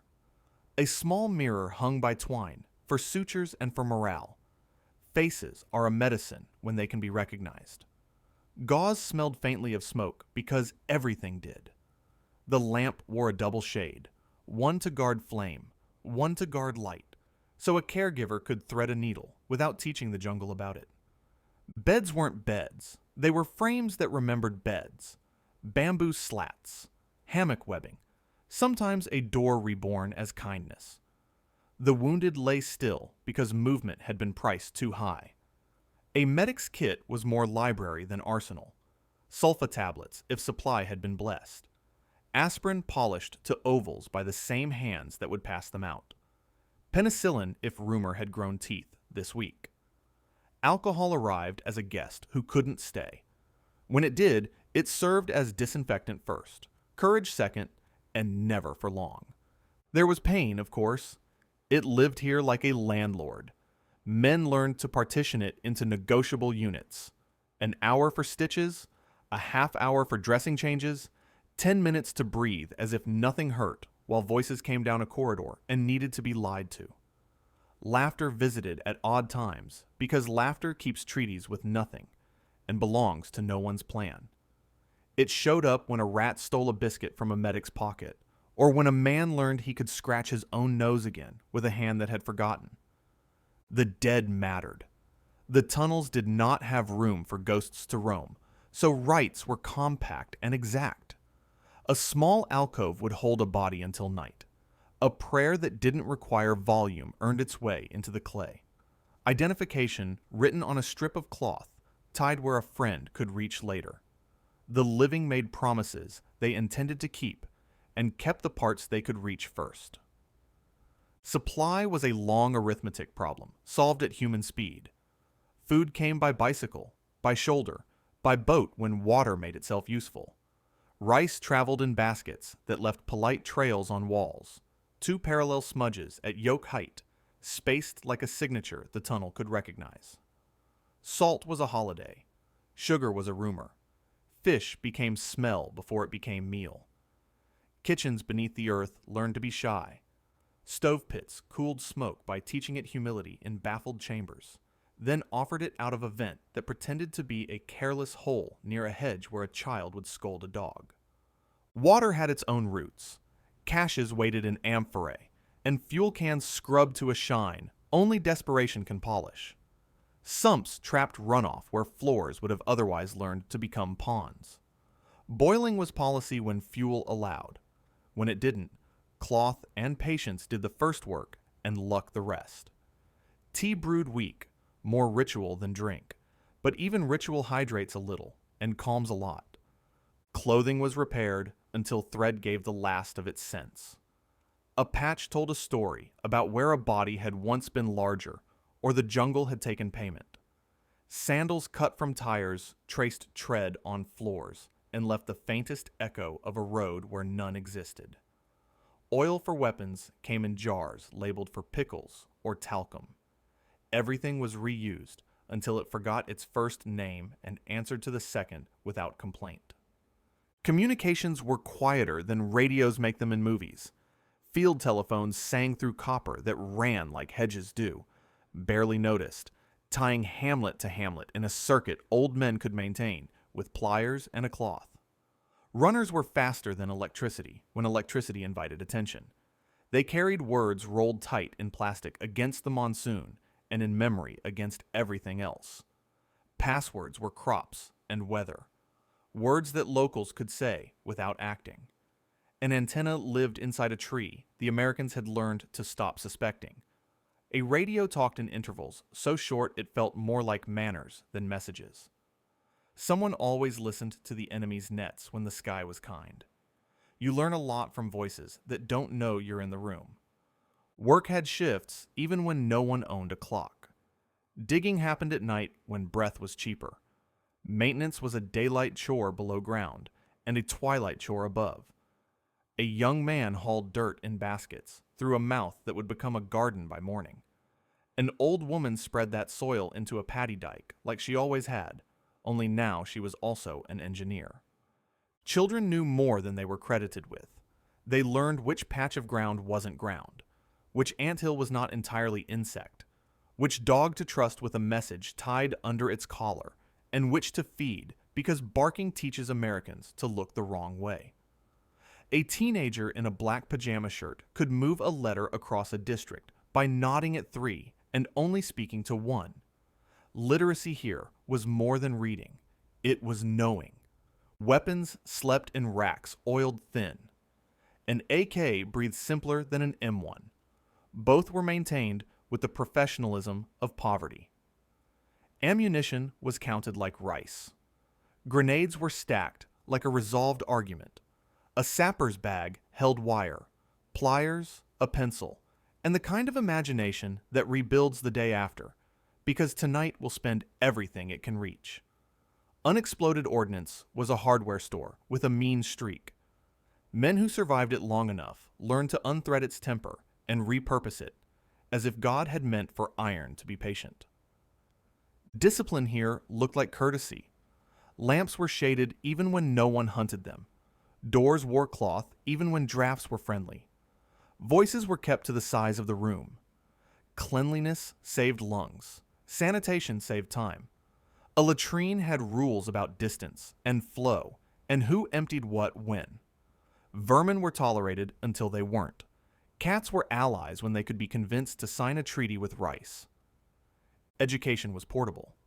A room with stencils and pamphlets functioned as school, political cadre office, newspaper, rumor filter. Someone explained the war inside a story about harvests and taxes, because abstract nouns waste breath. Men learned maps they'd never see from voices they trusted, because those voices also knew how to fix a plow. Women taught triage and quiet, and what to do when the lamp went out, and the world asked a difficult question in the dark. Festivals still happened in whispers. Tet arrived underground with rice molded into careful shapes and songs that had disciplined themselves into humming. A joke about an officer's insistence on clean boots traveled 3 branches like a courier, returning improved. Morale didn't look like posters. It looked like a spare bowl placed near the man who had missed. Faith bent itself to the ceiling height. Incense burned where smoke could learn humility. Prayers were short and scheduled between breath counts. Fear was a resident, but not the mayor. People learned to put it to work. It sharpened hearing. It reminded hands where walls lived. It taught bodies the mathematics of small movements. Panic tried to join the committee and was voted down most nights. When it won, rooms knew what to do. Hold the person, cool the air, speak in sentences that had verbs and stopped in the right places. Drink now. Breathe like this. Look at me. A day underground had weather of its own. Heat accumulated in runs that pointed south or forgot to slope. Cool lived where vents lied about which way the wind would choose.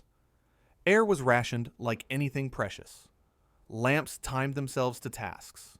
3 wicks for stitching, 1 for a meeting, none for waiting, because waiting is easiest in the dark. The best rooms felt used, not crowded.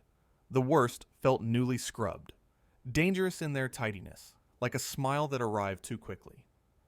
He watched a cook tie a cloth over a pot lid to silence it. He watched a courier remove a sandal before stepping on a board, because the board owned a memory he didn't want to trigger. He watched a medic knot a bandage with 2 fingers to keep a grip free for the ceiling when the ceiling decided to remember gravity out loud. Every act was a compromise with the space and with the hour. There was economy in everything. 2 nails stood in for a hinge. A crate became a desk, then a bed, then fuel, then ash to be mixed with clay to plug a seam, then a story to teach someone that nothing ends while it is still useful. Waste was treason. Abundance was suspicious. Enough was victory. He stayed long enough in one complex to learn the way night sounded below when the world above had finally stopped clattering. Breathing patterned the rooms. A rat performed inventory. Water ticked like a second hand. A shovel somewhere far off said, the earth still had a to-do list. The tunnel did not sleep. It rested like a farmer. Eyes closed, one ear awake, both hands near work. Messages moved while bodies did not. A field phone murmured and fell quiet. A boy scrambled into the world with a note under his shirt and returned without it. A woman with a ledger scratched lines in a column that only she could decode. The system's faith was not religious. It was procedural. If you do your part when it is your minute, the hour will pass with fewer mistakes. He found a wall scratched lightly with initials and dates, not enough to be called a memorial, too much to be called graffiti. Men insist on leaving a proof of presence where their work has required them to be absent from everywhere else. He looked and looked away. Privacy has weight. It must be lifted carefully. When the sirens above ground grew their voices and the earth shivered in preparation for iron to arrive, the underground did what it always did. It tightened. Lamps went dumb. Doors settled. Every breath agreed to become a secret. The first concussion took the dust that had been waiting and put it into the air like an old argument. People put cloth over mouths and counted backwards in their own numbers until the ground remembered how to be furniture again. When rain came after, it found the sumps ready and the drains disciplined. The rooms dried because someone had sworn years ago not to let them drown. Nothing heroic happened here most hours. Only competence. Only the kind of attention that makes tomorrow possible. Above ground, the enemy called the system a network and promised to sever it. Below, it was a neighborhood. Names, chores, schedules, jokes, grudges, meals, medicines, mistakes, amends. War is always a city, whether anyone builds it or not. He carried the smell of that city back to daylight, antiseptic, oil, rice, sweat, and gave the map only what the map could digest. Medical niche under mango stand. 2 beds, basin, clean. Kitchen pit west branch, smoke baffled well. Comms in tree near levee, wire runs south. Supply through garden mouth. Yoke marks on wall. Water in fuel tins at sump 3. The rest he kept in his hands and in his head where it could not be triangulated. Underground life did not exist to be admired or condemned. It existed to sustain the decision to keep fighting and to keep breathing in the same sentence. He had seen rooms that could hold both ideas at once without breaking. He had learned to count that as architecture. Contact underground did not begin with gunfire. It began with decisions. A cough that wasn't his, a spoon that brushed metal, the way silence turned its head. He learned to hear the shape of another person without seeing them. He learned to let that knowledge arrive fully before he volunteered a response that could not be taken back. The pistol became geometry, not a machine. In a pipe, you did not aim, you placed. He indexed the muzzle to the wall's angle, the floor seam, the way the ceiling scabbed from an old collapse. He set the front of the barrel where air had just remembered it was moving. His finger did not squeeze so much as finish a sentence that the tunnel had started without asking him. Light stayed sleeping. Dust blooms, blinded faster than courage, learned to apologize. He fired single, a period, not an ellipsis. Doubles were for people who wanted to advertise a location. The first shot owned the world. Everything after belonged to dust and echo. He let both finish their speeches, head turned a fraction to keep one ear in the past and one in the present. When grit stopped ticking on clay, he moved a breath forward. No more. Ricochet was a character in the room. Clay ate some of it. Roots taught the rest to misbehave. He angled the muzzle so fragments would dig rather than rebound. A shot that bit floor at a slant became a lesson instead of a lawsuit. When steel met stone hidden in the wall, the room wrote its own punctuation. He read quickly and revised. He learned the difference between near and ready. Near was a scrape that had opinions. Ready was the small, elastic sound of a chest learning patience. Near moved air and lost discipline. Ready borrowed it and kept it on a short leash. He treated near with reminders. He treated ready with interruptions. Interruptions were single, precise, and impolite. Corners had teeth. He arrived at them as if visiting a neighbor who might be angry. Offset, shoulder forward, muzzle a polite introduction. Just the tip, just the idea of steel. He listened to the wall, not the open. A room beyond a corner speaks through edges before it admits it has a center. He let the edges talk. He answered in a language the corner could respect. Wait past comfort. That was the rule he wished he'd been born knowing. Men died in tunnels because they moved at the speed panic preferred. He counted 3 in, 3 hold, 3 out, breaths as currency, not ornament. When the tunnel tried to spend his next decision for him, he paid with nothing. The room flinched first. Grenades underground were emails you couldn't unsend. He used them only when a chamber declared itself beyond negotiation, when a doorway could be owned, when a retreat had already been paid for, when the ceiling promised to survive its temper. He thumbed earplugs in half-depth, gave the world one bright word, and let dust decide when eyes could return to work. He never threw into a dogleg. Doglegs humbled explosives for a living. He made silence into an ally that worked overtime. A tin bell on wire 2 rooms ahead tried to hire panic. He undercut its salary by pinning the line and letting the bell dream it had rung. A seed pod rattle, brushed by a shoulder, told someone up trail that a foreigner had borrowed space. He replied by not being where the someone expected the foreigner to be next. Accuracy was ethics, and also survival. Sometimes contact arrived behind him, a breath he hadn't budgeted for, a knee against clay that wasn't his cadence. He had rehearsed for that. Reverse in inches. Muzzle low, then up. A single word of gunfire angled to chew floor, and then spine height for whoever insisted on following the rules badly. He never chased into echoes. Echoes are amateurs at invitations and professionals at funerals. He learned the tunnel's grammar of threat, a pause where there had been rhythm, a draft that vanished because a body blocked it, insect noise that edited itself mid-sentence. The fastest move was often stillness. Stillness forced the other man to offer biography. How he breathed, how he shifted weight, how recently he had learned to be careful.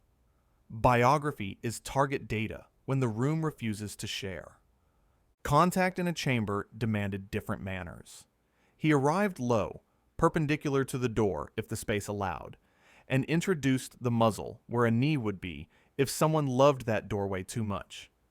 He let the breath in the room argue with his own. 2 breaths don't like each other in small places. They negotiate poorly. He made his quieter. Quieter wins. There was the talk contact, the voice you're not supposed to hear, a whisper between men who believed their wall was loyal.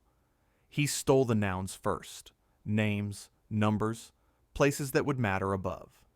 He stole the verbs next, going, carrying, waiting. He left adjectives on the floor. Adjectives are expensive and not convincing to artillery. If he had to speak, he spoke with bullets, and then, with the few words a radio respects. 2 in room. 1 corridor west. Move now. He knew when not to shoot. A lamp too close to a ceiling scar turned oxygen into a liability. A single round could rewrite air. He weighed breath before he weighed bravado. He backed out and wrote a promise for later. Charges, friends, a plan that wouldn't spend lungs so quickly. Contact from below, a drop shaft, was philosophy as much as danger. He approached shafts like opinions he didn't want to inherit. Looked with mirror, not face. Listened for a human pattern. Breath in sentences, not animal in ellipses. Clay spoke differently where a ladder had trained it. He read that accent and kept his center of gravity disloyal to gravity. He met discipline that mirrored his own. An enemy who also waited past comfort. An enemy whose light was quieter than his, whose trigger loved economy. He respected them the way engineers respect bridges they did not build, Respect didn't mean mercy. It meant the plan would be written in smaller words, slower. When his hands wanted to shake, he gave them work, string to coil, chalk to thumb, a seam to read that didn't need reading. Work convinces hands they still belong to a person. Shaking belongs to fear. Fear in tunnels is a poor employee and a dangerous supervisor. He avoided arguments he could win and regret, like pushing further because pride wanted a larger map. Pride is louder than oxygen and spends it quicker. He took the proof he had bought and left, even if a voice farther in said something his curiosity wanted to pin to a wall. Curiosity is a trap in a tuxedo. Contact sometimes ended with no shots, only adjustments. He moved an inch to make a rattle lie to the man ahead. He waited until a breath surrendered its cadence. He let a draft return and tell him which branch didn't deserve him today. Winning underground often looked like not losing later. When he surfaced, he reported facts, not feelings. Contact at dogleg. One beyond, single round, dust settled. Chamber past stove. 2 voices. Bell left, branch pinned. No pursuit. Exit clean. The radio turned this into grid and options, and the people above who bend maps into artillery arcs did their part. He did not brag, because tunnels hate braggarts and have a way of being patient. He did not minimize, because minimization writes lies the next man will have to walk through. He spoke like a man who had borrowed space and paid the late fee on time.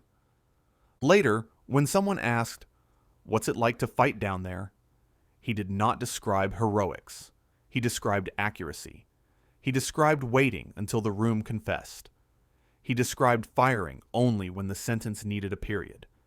He described leaving with breath to spare for the next wrong door.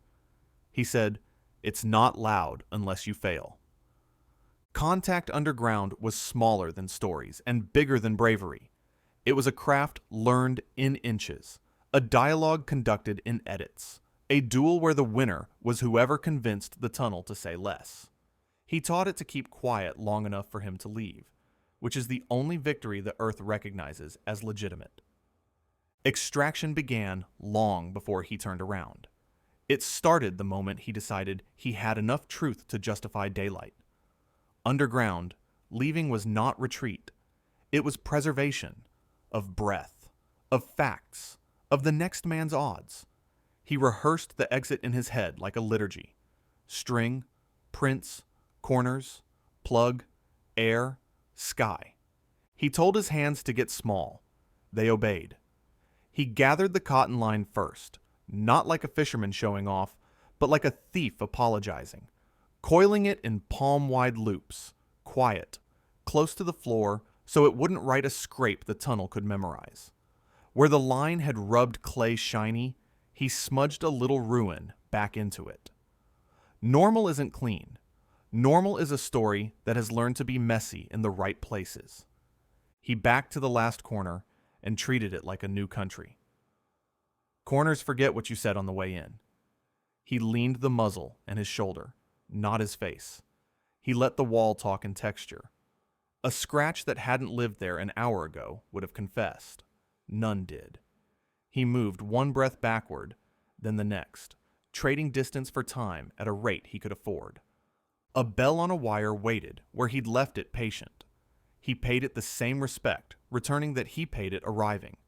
Pin still snug. Line still pinned. He undid the situation without victory laps. If the device felt altered, its owner would become careful in ways that cost men above their mornings. He preferred enemies who stayed predictable. He passed the chamber and let the air tell him whether the room had changed its mind in his absence. It hadn't. Stove cold. Antiseptic honest. Boxes as polite as before. He let his memory check its own math, added nothing, subtracted nothing, and went. At the dogleg, the corridor offered its favorite trick, confidence. He denied it. He slid on his hip, muzzle indexed low, then up, every motion purchased with the kind of patience that seems extravagant to the living and cheap to the dead. He placed one finger on the seam he had distrusted earlier. It still lied in the same way. Consistent lies are safer than new truths. He granted it passage and himself mercy. He paused. Underground, pauses pay. He counted his breath. 3 in, 3 hold, 3 out. He tasted the air again. Cooler now. The vent had found its rhythm. A distant insect started its argument, which meant no lamp had bullied it recently. He listened for the small, elastic sound a chest makes when it learns it might need to fight. He heard only drip and old dust settling its old scores. He moved. False floors remained false. He verified with the back of a knuckle. Dull, close response. Then the ball of his palm. No give. And crossed with weight distributed like bad news. A reed lay across a sump he'd refused earlier. He refused it again. Gifts are bills underground. He hugged the honest wall and slid by. He arrived at the last stretch, body lengths he could count on 2 hands and a memory that had learned to measure with ribs. He flattened lower because final approaches have opinions. The ceiling descended like a reminder of who owned gravity. He kept his cap brim cut down from volunteering his name. The floor's dust remembered his elbows. He tried to unwrite his passage with a palm where it was safe and leave exactly enough disorder that the tunnel would blame itself. He found the plug with his knuckles before he found it with his eyes. The seam was still there, slightly dehydrated from the day's breath. He eased his pistol forward to the mouth of the world. Just the steel, then the lanyard, then the hand that had decided not to shake because it had a job. He waited at the lip and gave the above ground its chance to tell him if it had become a different place. The jungle answered with indifference. Indifference is honest. Ambushes are not. He lifted the plug with heel and palm, not fingers. Fingers leave signatures. Heel and palm leave furniture. He pushed leaf litter back with the imprecision that sells the lie. Power loves neatness. Nature prefers shrug. He chose shrug. The squad's silhouettes sharpened into people. No one hovered over the hole. They had practiced dignity. A hand took the pistol. Another took the light. A third offered the canteen. He accepted 2 sips, not 3. Thirst wants to sprint. Guts like to walk.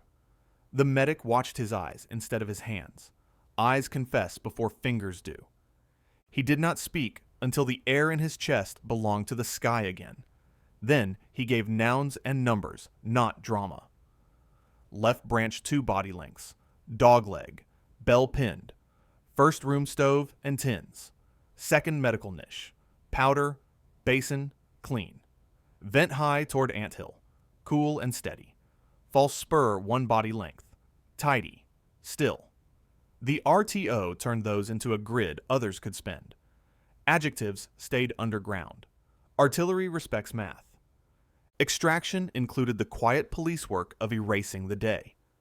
He and the squad leader walked the ground around the mouth in semicircles, lazy enough to look like chance, deliberate enough to smear any geometric truth they'd written.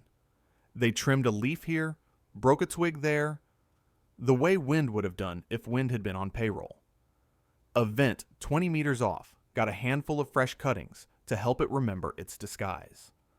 The story of this patch of earth reset to ordinary.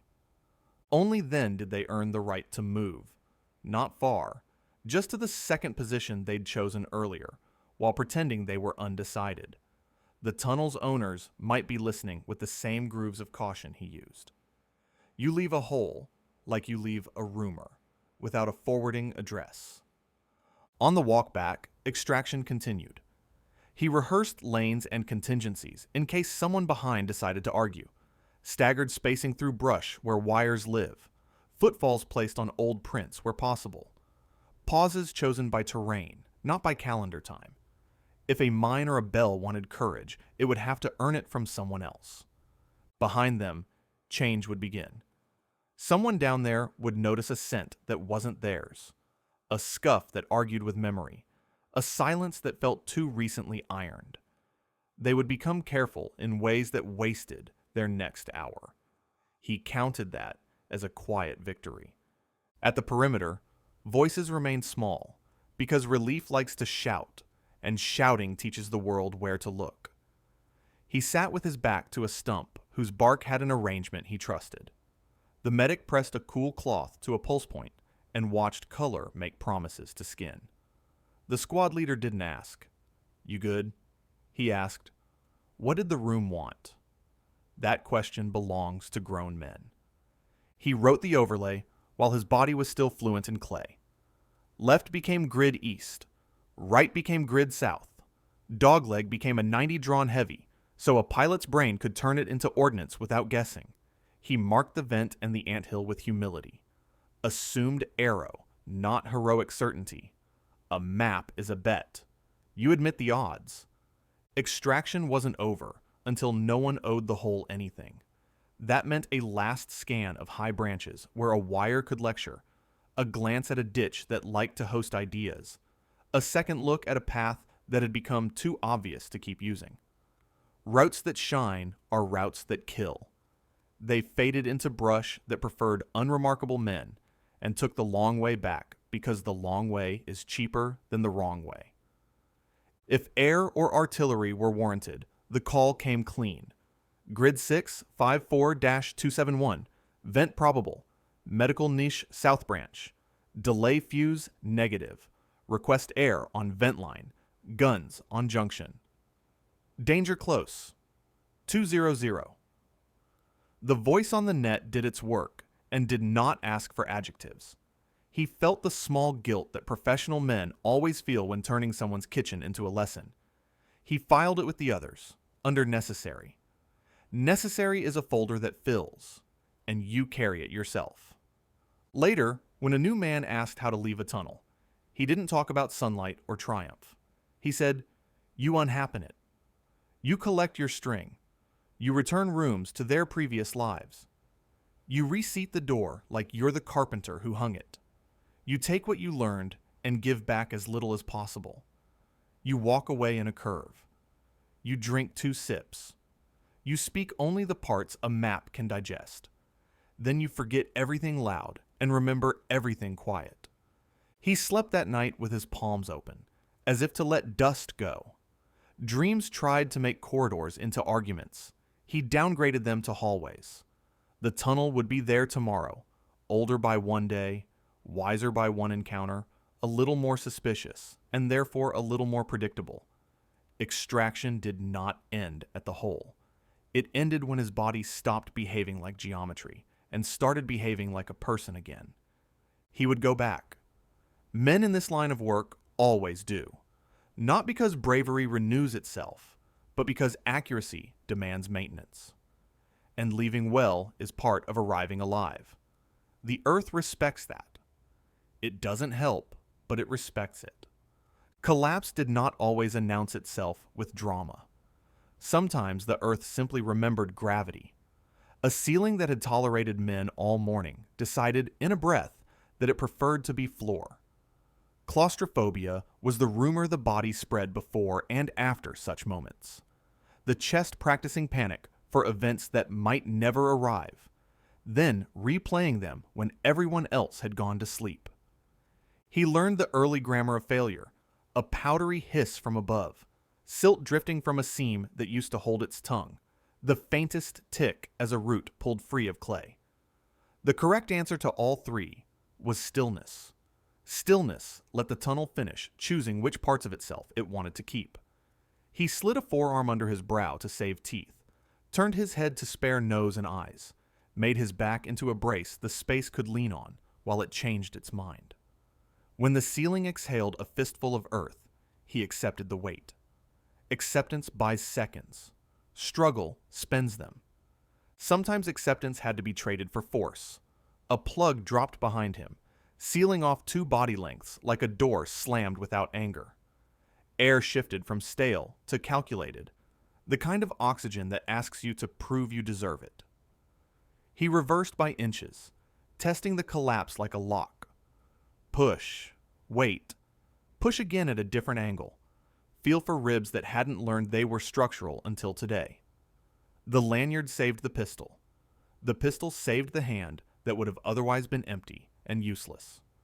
He cleared just enough to breathe around the problem, then made himself small and patient, letting the tunnel settle into its new version of true. Claustrophobia arrived before physics did.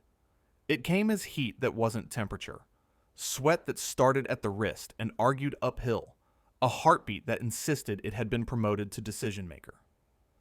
He brought it back down the chain of command with procedure.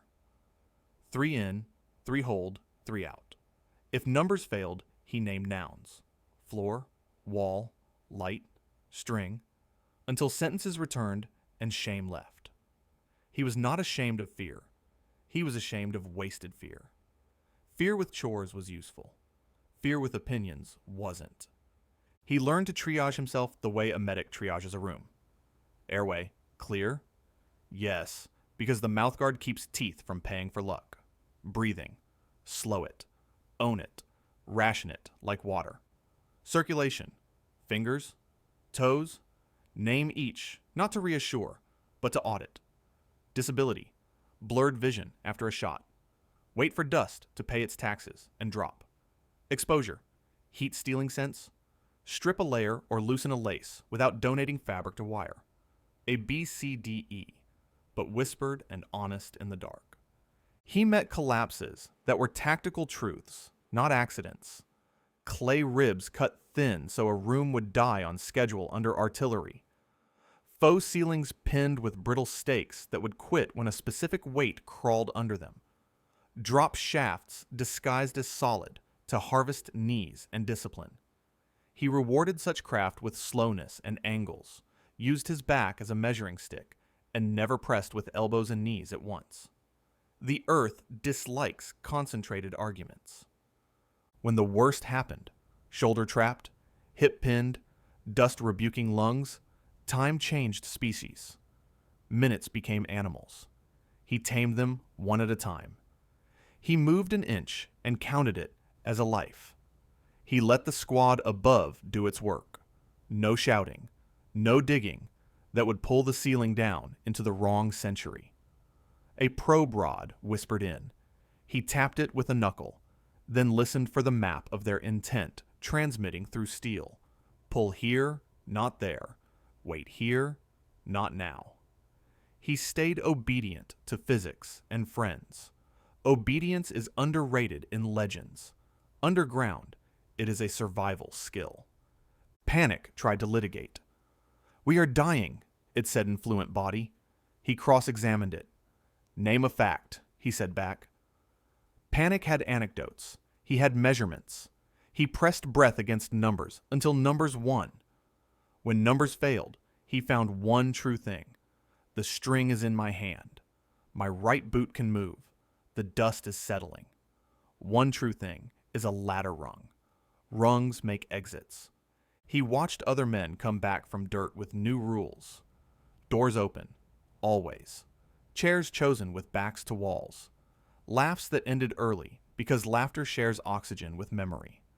Some slept in corners, not beds. Some showered with the curtain open because curtains behave like ceilings when you're not looking. They were not broken. They were edited.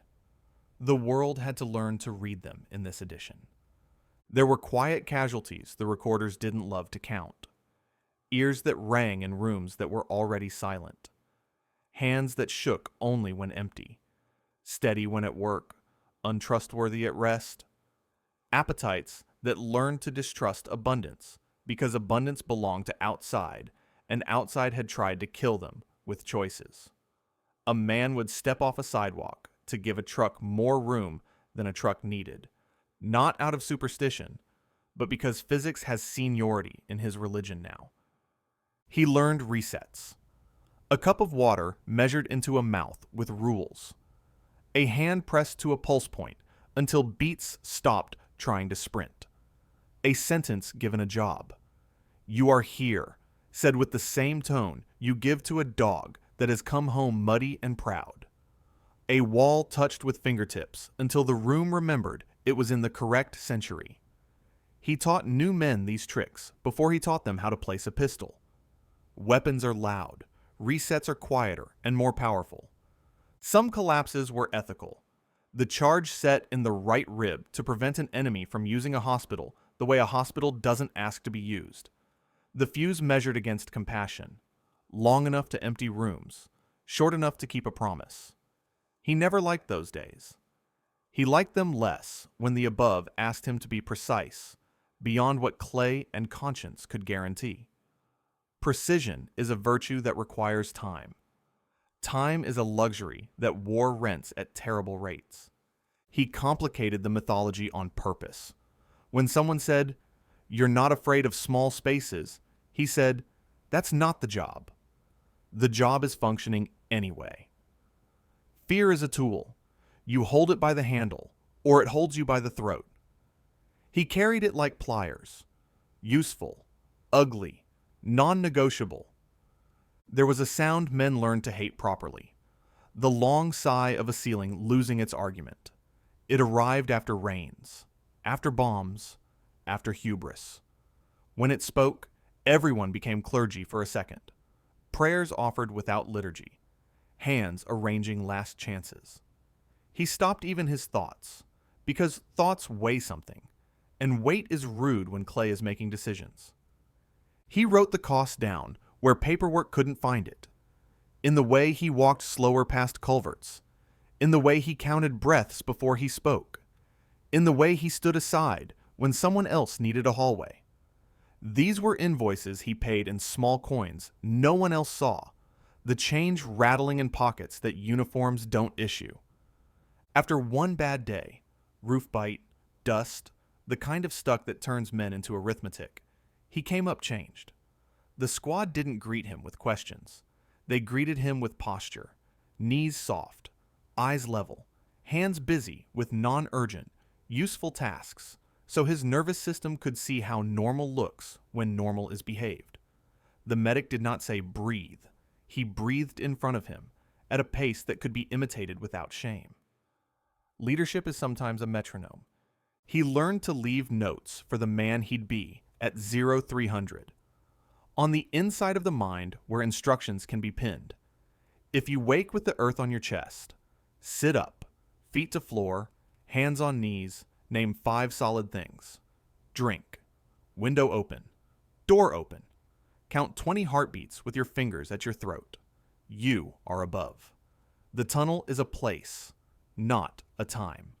Notes beat heroics when the night plays archive footage. Collapses also existed as policy. Engineers taught squads to read soil.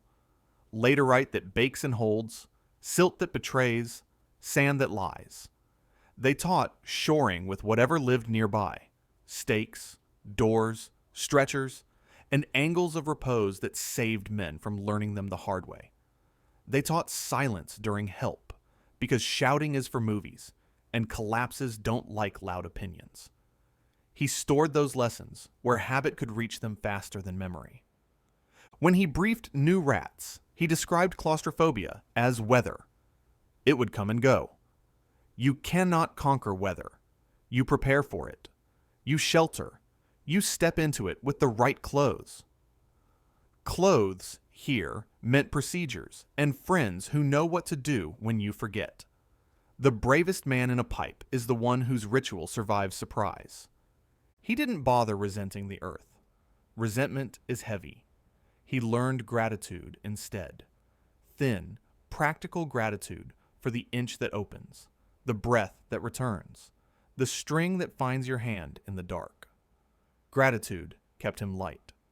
Light men have better odds when clay decides to negotiate. On rare days, he returned to a collapsed run with tools and time and reopened it not out of stubbornness, but out of respect for information he hadn't finished stealing.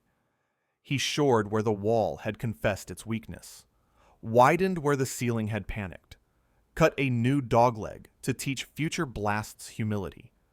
Leaving a space better than he found, it felt like vandalism against fear. He approved the crime. The cost did not cash out at once. It accrued like interest. Years later, He would glance at a narrow hallway in a peaceful building and feel the old calculus start up. Air, light, exits, load. He would smile at his own body for being thorough. He would pass through anyway, slowly, because slowness was not a wound. It was a good habit that had survived its war. When the record keepers tallied bravery, they put medals where the noise had been loudest. He never argued. He only hoped someone would remember the men who learned how to wait under a ceiling that wished to be floor, the ones who turned panic into arithmetic, who made centimeters into strategies, who carried their breath like a toolkit and lent it to others when the dark asked rude questions. Collapse and claustrophobia were not villains to defeat. They were conditions to manage, like rain, like night, like the way maps always inherit a few lies. He managed them until managing became a culture inside his chest. And when it was time to go below again, he went, because going was his job and coming back was everyone else's.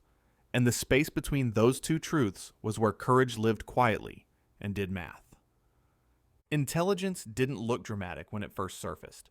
It looked like nouns: stove, cot, vent, crate, and numbers, 2 body lengths, 90-degree dogleg, 30 meters to anthill. It looked like smells: oil, antiseptic, fish sauce, and textures: soot thin, clay fresh, floor honest. He carried these small, accurate things up to the light where other people could spend them. Maps grew spines from those nouns, overlays layered until they behaved like X-rays. Bones, corridors, organs, rooms, lungs, vents, circulation, traffic, time, fresh versus old. A collector junction became a dot that artillery could trust. A medical niche turned into a grid a pilot could picture from 10,000 feet. Intelligence was a translation service between hands and guns. The squad leader's table received his sentences and reorganized the day. Patrol routes shifted to cut against the grain of supply. Ambush lines moved from where doctrine liked them to where knees had polished a wall. Proof of use no memo could deny. A village searched last month at noon would be approached next time at the hour when stove soot is thinnest, because that's when cooks are elsewhere and messages travel. Air learned manners from his notes. Fast movers that once spoke in paragraphs now spoke in precise nouns. Vent line here. Junction here. Stove pit here. The strike packages trimmed exuberance and kept distance from lungs. Guns that once punished an acre now kissed a coordinate. Harassment fire turned from schedule to surgical habit because you don't argue with a map written in fingerprints. Artillery developed a memory. Batteries began to walk fire along vent vectors he had felt on his cheek. Illumination rounds popped when runners liked to move. Proximity fuses learned the height of trees above meetings that pretended to be weather. The math on the fire direction center's board started to look like anger that had finished college. Disciplined, patient, devastating when invited. Intelligence changed tempo. Units that once swept broadly now sat narrowly, watching a trail he'd marked with the height of a yoke on a bearer's shoulders, counting the cadence of bicycles in the dark by the way spokes stitched moonlight, measuring the interval between kitchen smoke and messenger departure. They learned to ambush procedures, not people. Procedures keep appointments. He turned rumor into pattern. A single rice grain in a corner meant nothing. Rice grains at 3 sites in a line pointed to a supply axis. A ledger smudge didn't matter. A ledger smudged in the same place at each meeting room meant a table always set east wall, habit you could predict and trap. The pattern, once believed, began to behave like a machine you could jam. His reports taught the battalion to save breath. Instead of 3 platoons muscling daylight through brush, one team watched a vent field, while another cut a track at the hour when the tunnelers slept hot. A firebase shifted a battery by 200 meters and discovered its nightly harass and interdict, now actually harassed and interdicted. Expenditure fell, effect rose. The jungle noticed less fire and more consequence. Sensors arrived from above, seismic, acoustic, chemical, and tried to learn what his fingertips already knew.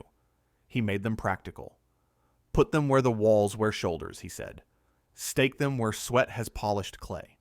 Aim microphones not at roads, but at places where men stop. Junctions, sumps, the pause before a drop shaft. Machines got better because a person had taught them what to listen for. Counterintelligence improved too.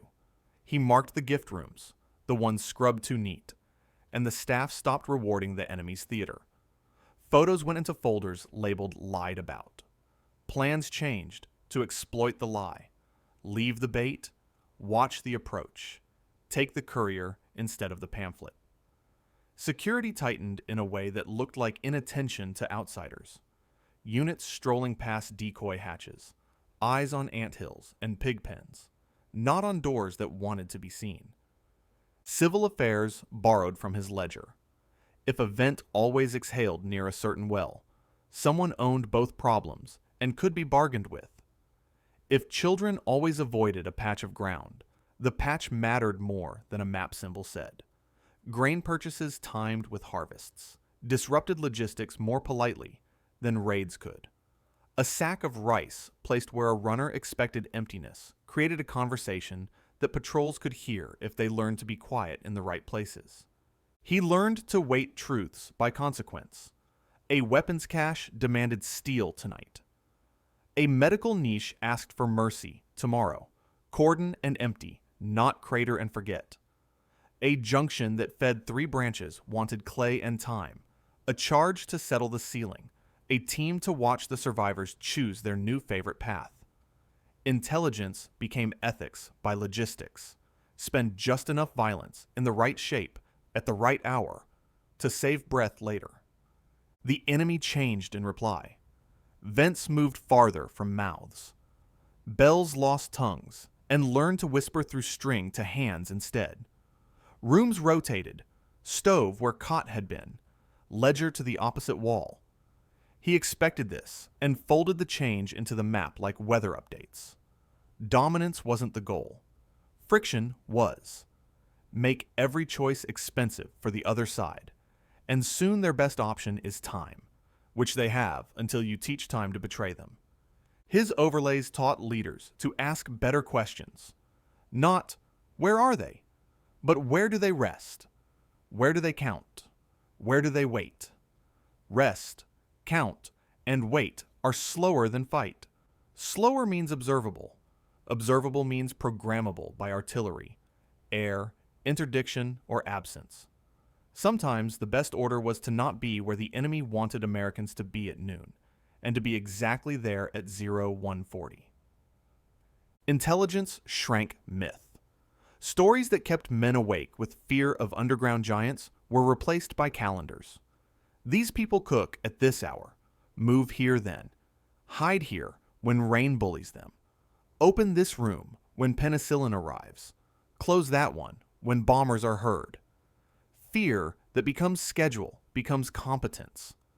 Competence breeds survival. He saw it on faces after. A platoon that used to move loud now moved on the offbeat. A pilot who used to paint the grid now colored inside the noun. A captain who used to love sweeps now loved steaks. The men slept an hour more. The radio shouted an hour less. Casualties ticked down in ways a graph could prove and a letter home could feel. He did not pretend the system collapsed. It adapted. That was the point. You never clear a labyrinth. You raise the cost of living in it. Trucks on feeder trails moved less often and with worse timing. Couriers took the long way, which made their news old. Meetings shrank, then scattered, then happened in rooms that were less prepared for care when things went wrong. Intelligence changed how mercy looked. A bomb on a vent is not mercy. A cordon on a hospital with time to evacuate is.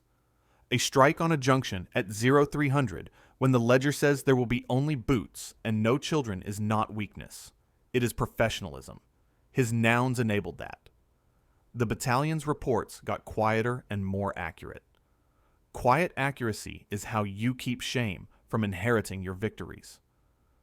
Some days, his notes saved only minutes. A squad turned left instead of right and lived. A helicopter picked a different LZ and kept its skids. A gun pit shifted 5 meters and didn't learn a mortar's name at dusk. Minutes add to hours. Hours add to men's birthdays. Intelligence is arithmetic disguised as luck. In briefings, he spoke small. Stove here. Vent here. Junction feeds 3. Medical niche. Leave, return later. Bell on wire left branch. False spur tidy. Still. The colonel drew lines. The captain wrote orders. The pilot set headings. He watched the map earn respect it hadn't owned yesterday, and he felt something close to relief, not triumph. Relief is the honest cousin. When the operation closed, impact wasn't a headline. It was absence of trucks, of voices on nets, of lamps at hours they used to glow. It was presence of patrols standing down early, of men writing letters during daylight because night had less work for them, of villagers walking a path that had been mined last month and was boring this week. Boring is a campaign objective no one prints on posters. And when someone asked what his job had amounted to, he didn't say maps or kills or captures. He said, "We taught violence to be specific and rare. We taught units to spend breath like it costs something. We taught the tunnel to respect our patience. That was impact you could fold and carry." The last thing intelligence changed was him. He began to see cities as tunnels turned inside out, junctions, collectors, vents masquerading as streets and doors. He moved through life, noticing habits, not headlines. He trusted procedures more than speeches. He knew that victory, real victory, was when the people around you get to forget you worked because the world feels normal again. He gave the map board one more set of nouns and numbers, then rolled the overlay into a tube and wrote a date on it that would make sense to someone he'd never meet. Impact often belongs to strangers. He was fine with that. Accuracy had been his religion. He had practiced it well enough that other men got to keep their own. Legacy did not march. It accumulated, quiet as dust on a windowsill, stubborn as habit. When the war turned into memory, the tunnels stayed where geology had first agreed to the idea. Some widened for tourists and learned to pretend they had always been corridors for standing men. Others collapsed back into the earth the way a closed hand becomes a fist again. The record kept both kinds without sentiment. The tunnel rats carried their maps home in the small of their backs and in the way they paused at thresholds. They learned to choose seats that made exits into options. They learned to love houses with windows that could argue with doors. Some slept with the closet open because wood has a way of sounding like clay at 2 a.m. Wives and husbands noticed and built their own rituals around the edits. Leave a light where it behaves. Keep cupboards polite. Let laughter arrive first, so memory has to ask permission. They worked jobs that rewarded accuracy over noise. Carpenters, machinists, linemen, medics who found the vein the first time. A few wore badges. A few wore stethoscopes. Some wore no uniform at all. The world met men who refused to hurry and called it temperament. The men called it survival, wearing civilian clothes. Some stayed in uniform and taught doctrine that didn't exist when they learned it. They stood in rooms with clean whiteboards and drew corridors where officers preferred arrows of advance. They put dog legs on slides and watched colonels grow quiet, which is a kind of understanding. They taught that maps should be updates, not declarations. That intelligence is a meal made of nouns. That bravery is what happens after procedures have been honored. The tunnels themselves left a kind of architecture behind in the armies that had tried to kill them.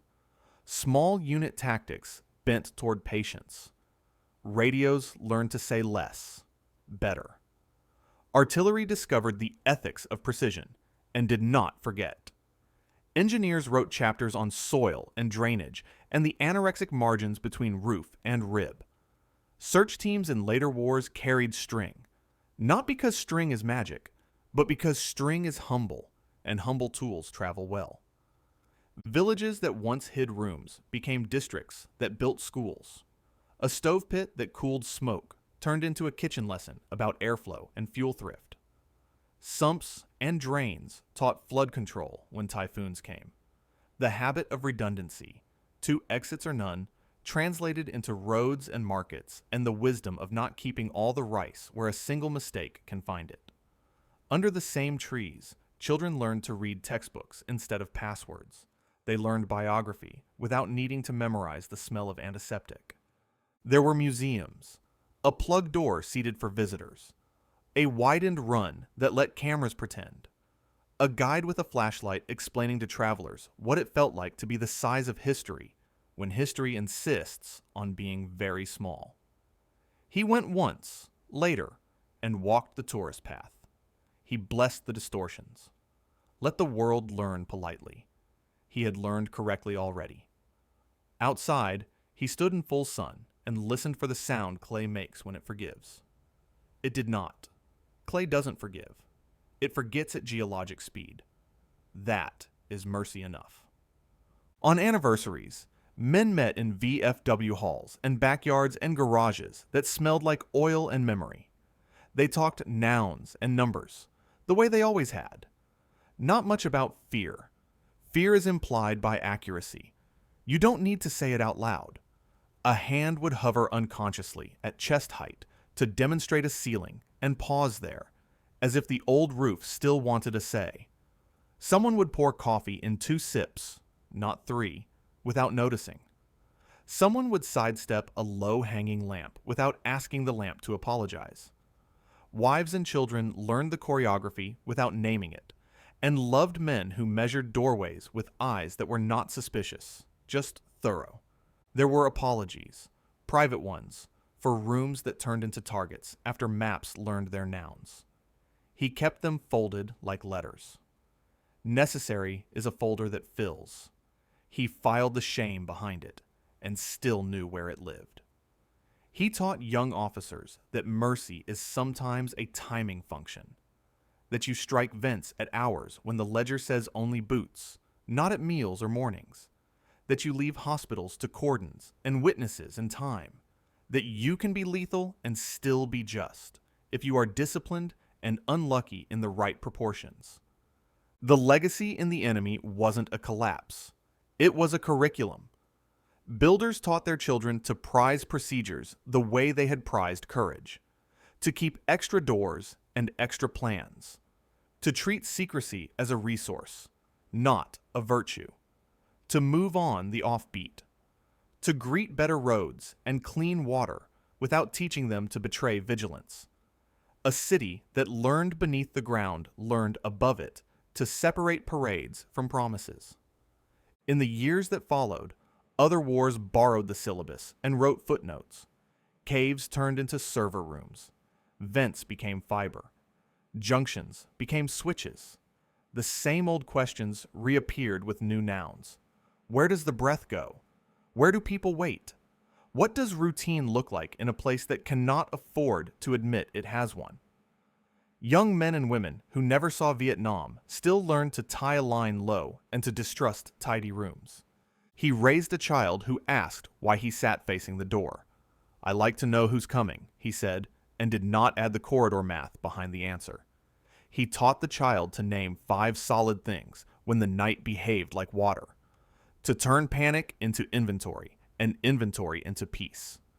The child learned and then taught a grandchild. Legacies that work look like manners. He wrote letters to families of men who did not come home and avoided nouns he could not prove.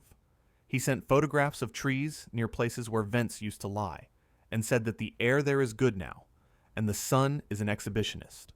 He walked a field alone once and left a small coin at the lip of a hole that had long since retired. Coins are for boatmen. He understood the symbolism and refused to over-explain it to himself. Once, in a narrow city stairwell that smelled like rain and concrete, the old stomach lurch returned. A draft where no draft belonged, a footfall behind out of cadence. He stopped and yielded the landing to a stranger. The stranger passed with a muttered apology. The feeling left. He smiled, not because the old reflex had come back, but because it still worked. Procedures grow old with you. That is a kindness few things offer. If you drew the ledger to the end, what remained was modest, a doctrine of waiting past comfort, a respect for small truths that save large lives, a belief that specific violence is the only kind a professional should practice, an affection for exits as a general category, a loyalty to men who counted breaths together in the dark and came up bearing nouns other people could spend. He did not write a book. He lacked the appetite for adjectives. He made a list instead and kept it in a drawer with a dented red lens light and a frayed lanyard. Accuracy before bravery. Habit before luck. 2 sips, not 3. Mark where ankles read, not where eyes live. Leave rooms the way you found them, only wiser. Fear with chores. Wait past comfort. Come back. The afterlife of such work is unglamorous. Roads get quieter. Radios get boring. Children learn to ignore anthills. Farmers complain about taxes instead of artillery. The news finds fewer superlatives. Boredom, when purchased at this price, is a cathedral. If anyone asks, years later, what the tunnel rats accomplished, he answers in a sentence that doesn't need breath to underline it. They made the dark expensive. For the enemy. For themselves. For anyone careless enough to assume that fear is an empire and not a tenant. He will visit a friend's grave without a speech. He will stand long enough to feel the world, practicing its indifferent beauty. He will put his palm on the stone the way men once put palms to clay, as if reading. Then he will leave by a path with 2 exits, not because anything is hunting him now, but because legacies worth keeping learn how to behave, even when no one is watching. The earth holds its own counsel on such matters.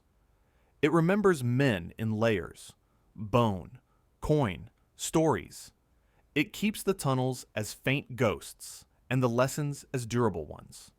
It lets the jungle grow loud where rooms once hoped to be quiet. It invites rain to do what rain does. And it offers, to anyone who will listen, the same curriculum in a different century.